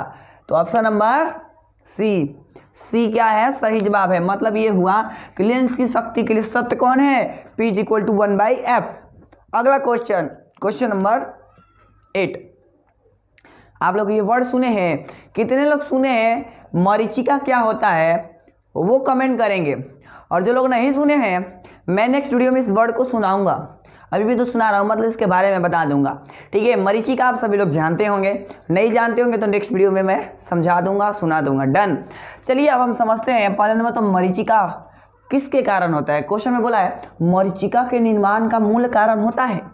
मरीचिका के निर्माण का मूल कारण क्या है? यानी मरीचिका किसके कारण बनता है? ऑप्शन नंबर ए अपवर्तन नहीं, इसमें अपवर्तन का हिस्सा होता है बट अपवर्तन नहीं, परावर्तन एकदम नहीं। सी नंबर पूर्ण आंतरिक परावर्तन। Option number D no. हाँ बहुत अच्छा, पूर्ण आंतरिक परावर्तन सही जवाब है। यानी याद से याद रखिएगा, मृग मरीचिका के निर्माण का मूल कारण पूर्ण आंतरिक परावर्तन है। पूर्ण आंतरिक परावर्तन है। अगला क्वेश्चन जो कि बहुत ज्यादा इंपॉर्टेंट है, इसको गौर से देखिएगा, समझते हैं। क्या बोला है? पानी में प्रकाश का वेग CW है। मान लेते हैं एक पानी ले लिया कहीं पर, ऐसे पानी में प्रकाश के वेग को चलाया तो हमने ये देखा उसका वेग CW है। मतलब मान लिया कि प्रकाश का वेग जो है C, पानी में CW है ना। ओके आगे, कांच में CG है। C मतलब प्रकाश का वेग को संकेत करते हैं और G मतलब ग्लास, यानी ग्लास में प्रकाश की चाल G है। तो बताना है कि निम्न में से कौन सही है, सही कौन है बताना है। तो एक ऑप्शन नंबर डी पर आते। पहले ऑप्शन नंबर डी नहीं होगा। क्यों नहीं होगा मैं समझाता हूं आपको। याद रखिएगा दोस्त, कभी भी ऐसा नहीं हो सकता कि प्रकाश, ये जो पानी का वेग है वो ये बोल सकते हैं कि इसका वेग से 2 गुना हो जाए, ऐसा संभव नहीं है। दोनों मतलब एक दूसरे के 2 गुना कभी नहीं होता है। थोड़ा आसपास में ही सारा का सारा होता है। आप पढ़े होंगे निर्वात में प्रकाश की चाल, हीरा में प्रकाश की चाल, न्यूमेरिकल बहुत सारा पढ़े होंगे, और अगर नहीं पढ़े हैं तो कल मैं कुछ न्यूमेरिकल कराऊंगा इस पर बेस्ड। ओके, इसलिए ऑप्शन नंबर डी तो होगा नहीं। सी नंबर नहीं हो सकता। सी नंबर भी गलत है। बी नंबर बराबर तो होता ही नहीं है। बराबर कोई है क्या? बोलिए ना। बराबर अब आज तक कितना दिनों से पढ़ते आ रहे हैं, क्या कभी बराबर मिला है? आंसर है नो। तो ये भी नहीं होगा। बचा कौन? ऑप्शन नंबर ए। यानी आज से याद रखिएगा क्या कि पानी में प्रकाश का वेग अगर CW है और कांच में प्रकाश का वेग अगर CG है तो CW ग्रेटर देन CG होता है। यानी किसका वेग ज्यादा होगा? देखिए सी डब्ल्यू है ना, सी डब्ल्यू ग्रेटर देन सी जी, यानी सी डब्ल्यू का वेग सी जी से बड़ा है यानी अधिक है। क्लियर है, यानी ऑप्शन नंबर ए सही जवाब। ऑप्शन, अब क्वेश्चन नंबर 10 की ओर बढ़ते हैं। 10 में क्या बोला कि निम्न में से किस लेंस की क्षमता धनात्मक होती है, यानी वह लेंस का नाम बताना है जिसकी क्षमता धनात्मक होती है। अवतल, अवतल नहीं, अवतल नहीं होगा, दोनों नहीं नहीं नहीं, दोनों नहीं होगा, डी नॉन ऑफ दीज। सोचना पड़ेगा, नहीं कौन होगा भाइयों ये बताना है। हाँ याद आ गया, यानी वह लेंस का नाम क्या है, तो वह लेंस का नाम उत्तल लेंस है जिसकी क्षमता धनात्मक होती है। क्यों होती है, क्योंकि इसकी फोकस दूरी धनात्मक होती है, और अगर फोकस दूरी धनात्मक होगी तो इसकी क्षमता भी धनात्मक होगी, एकदम तय है। और किसी को भी इतना सा डाउट होता है, इतना सा भी कमेंट कर दिया करो, ये समझ नहीं आता, थोड़ा धीरे बोलिए, जो भी बोलना है, जो भी प्रॉब्लम है तुरंत कमेंट करो। और इसको पहले मतलब स्क्रीनशॉट ले लीजिए फटाफट, फिर हम आगे बात करेंगे। पहले स्क्रीनशॉट ले लीजिए। अब हम आगे की ओर बढ़ेंगे, उससे पहले बार बार कह रहा हूँ वीडियो को शेयर करिए, नहीं तो फिर कुछ करना पड़ेगा हमें। क्योंकि दोस्त मैं अगर आपके लिए मेहनत कर रहा हूँ तो आप थोड़ा वीडियो को शेयर करिए ना। और ऐसा थोड़ी ना है अपने लिए बोल रहा हूँ, अपने लिए तो कुछ बोलूँगा, बट दोस्तों के लिए मैं सोच रहा हूँ कि सारे को मतलब बताऊं कि ये मतलब ऑब्जेक्टिव अपलोड होना शुरू हो गया है, आप लोग शेयर नहीं करें। अरे एक दोस्त के दो दोस्त है, दो दोस्त के भी दोस्त होंगे, दो दोस्त के भी दोस्त होंगे, आप लोग ऐसा सोचिए ना वीडियो शेयर हो जाएगा कितना। लेकिन आप लोग ऐसा थॉट में है ही नहीं है, सब अपने चक्कर में भरा पड़ा है। अरे शेयर करो, समझ आया? कितने लोग शेयर करेंगे? कल से इस वीडियो पर व्यू आ जाना चाहिए कम से कम 150। कितने लोग ऐसा चाहते हैं और करेंगे? क्योंकि मैं कुछ दिनों से देख रहा हूँ वीडियो का व्यू जो है ना कम होते जा रहा है। तो ऑब्जेक्टिव इतना मेहनत से लिखता हूँ और व्यू कम आएगा तो बताइए बनाने का मन करेगा? नहीं करेगा। इसलिए आप शेयर करिए, क्योंकि शेयर नहीं करिएगा तो फिर दिक्कत होगा दोस्त। ठीक है, इसको शेयर करिए। चलिए पहले स्क्रीनशॉट ले लीजिए, फिर से हट जाता हूँ, कुछ लोग नहीं भी लिए होंगे। दोस्त चलिए अब हम आगे देखते हैं, यानी कि क्वेश्चन नंबर हम लोग देखेंगे 11 नंबर में क्या बोला है वो समझिएगा। 11 नंबर में बोला है कि 2 डायोप्टर क्षमता वाले लेंस की फोकस दूरी होती है, यानी कि फोकसांतर होता है, ये हमें बताना है। तो दोस्त मैं एक बात बताऊं कि चूंकि एक बात अभी बता देता हूं दोस्त कि ये जो न्यूमेरिकल वाला वीडियो है वो नेक्स्ट वीडियो में बोला था तो मैं वो अपलोड करूंगा, बट कल नहीं करूंगा। यानी कि आज देखिएगा मैंने लिख दिया इधर सेकेंड चैप्टर ऑब्जेक्टिव कंप्लीट, इसलिए लिखा हूँ क्योंकि ऑब्जेक्टिव न्यूमेरिकल का मैं कितना दूँ आप समझ रहे होंगे ना। इसी 2 पैटर्न पर ऑब्जेक्टिव आता है, जब भी आएगा बिहार बोर्ड इसी 2 पैटर्न पर पूछता है, तो आप इजी वे में डिफाइन कर सकते हैं। मैं दोनों को थोड़ा समझा दूंगा। तो बोला है 2 डायोप्टर क्षमता वाले लेंस की फोकस दूरी क्या होगा, यानी समझिएगा इधर रफ फर्क में मैं समझा रहा हूँ। P इज इक्वल टू दे रखा है 2 डायोप्टर। अब चूंकि P बराबर 1/f होता है, सभी को पता है, तो इसलिए F is equal to 1/p हो जाएगा। समझ आ रहा है ना? F is equal to 1/p ये फॉर्मूला है। ओके, तो देखिएगा F is equal to 1/p का वैल्यू कितना है? 2 है। अब आपको पता है कि ये हमें क्या करना है दोस्त, सेंटीमीटर में बदलना है। तो ऊपर क्या कर लूँगा, 100 से मल्टीप्लाई करूँगा, तो 50 दूनी 100, यानी F का वैल्यू कितना आया? 50 सेंटीमीटर आया। तो यानी ऑप्शन नंबर डी सही जवाब होगा। फिर से रिपीट कर रहा हूँ, समझिएगा। बोला है P is equal to 2 dioptre, तो P is equal to 1/f होता है, आपको पता है। तो F निकालना है तो F is equal to 1/p हो जाएगा। डन। तो F आपको पता है कि जब भी चूंकि सेंटीमीटर में बदलना है तो इधर ऊपर हम आपको पता है कि ये जो होता है मीटर में होता है, सेंटीमीटर में बदलना, ऊपर 100 से मल्टीप्लाई कर दूंगा, हमेशा याद रखिएगा ये। तो 100 से ऊपर मल्टीप्लाई कर रहा होगा हमेशा, अगर डायोप्टर में दिया होगा तो ऊपर 100 से मल्टीप्लाई। अब उसके बाद मैं क्या कर लूँगा, तो आंसर है कटाऊंगा, हमारा आंसर आ जाएगा। क्लियर है? चलिए अगला क्वेश्चन की ओर बढ़ते हैं। क्वेश्चन नंबर 12 में बोला है कि मान लीजिए फोकस दूरी दे रखा है +10 सेंटीमीटर, तो बताना है कि वह लेंस कौन होगा जिसका जो फोकस दूरी है धनात्मक होता है। ये इस तरीके से भी क्वेश्चन पूछ सकता है, इसलिए तो मैं कहता हूँ हर एंगल से परफेक्ट बनाना है, बट आप लोग थोड़ा शेयर कर दीजिए। तो यानी कि ऑप्शन नंबर ए हो जाएगा, क्योंकि उत्तल लेंस की फोकस दूरी धनात्मक होती है, यानी ऑप्शन नंबर ए। अगला क्वेश्चन, यदि फोकस दूरी -20 सेंटीमीटर है तो लेंस कौन सा होगा? उसके उल्टा, अगर वो उत्तल है तो यह अवतल होगा। क्लियर है? क्योंकि अवतल लेंस की फोकस दूरी ऋणात्मक होती है, इसलिए ऑप्शन नंबर कौन है? ऑप्शन नंबर ए सही जवाब होगा। अगला question, question number 14, 20 centimetre focus दूरी वाले लेंस की क्षमता होगी, हमें बताना है। ये तो हो गया होगा। तो 20 सेंटीमीटर फोकस दूरी वाले लेंस की क्षमता बताना है, यानी F is equal to 20 centimetre है, P निकालना है, तो P is equal to 1/f, तो F के जगह पर है 20, f की जगह पर है 20 और हमें क्या करना है, तो हमें बताना है ये, तो हमें 100 से ऊपर भी फिर से मल्टीप्लाई, तो हमारा हो जाएगा 5 डायोप्टर, यानी ऑप्शन नंबर ए सही जवाब होगा इसका। तो उम्मीद है आपको इतना समझ आया होगा। पहले तो कॉपी कर लीजिए, फिर आपको कुछ बातें बताऊंगा। ओके, तो उम्मीद है आप स्क्रीनशॉट ले चुके होंगे और यहाँ पर सेकंड चैप्टर का ऑब्जेक्टिव भी कंप्लीट हो गया। तो सभी लोग डिमांड कर रहे हैं कि हाँ ये ऑब्जेक्टिव दीजिए, ये वो ऑब्जेक्टिव दीजिए, तो थोड़ा शेयर भी कर दीजिए, मेरा यही डिमांड है। दूसरी चीज़ दोस्त, हम कल से स्टार्ट करेंगे केमिस्ट्री का पहला चैप्टर, ठीक है, उसको हम लोग स्टार्ट करेंगे, उसका ऑब्जेक्टिव सीखेंगे और वो ऑब्जेक्टिव बहुत वीवीआई होगा, जैसा कि इसमें हमने किया वैसे तरीके से उसमें भी करेंगे।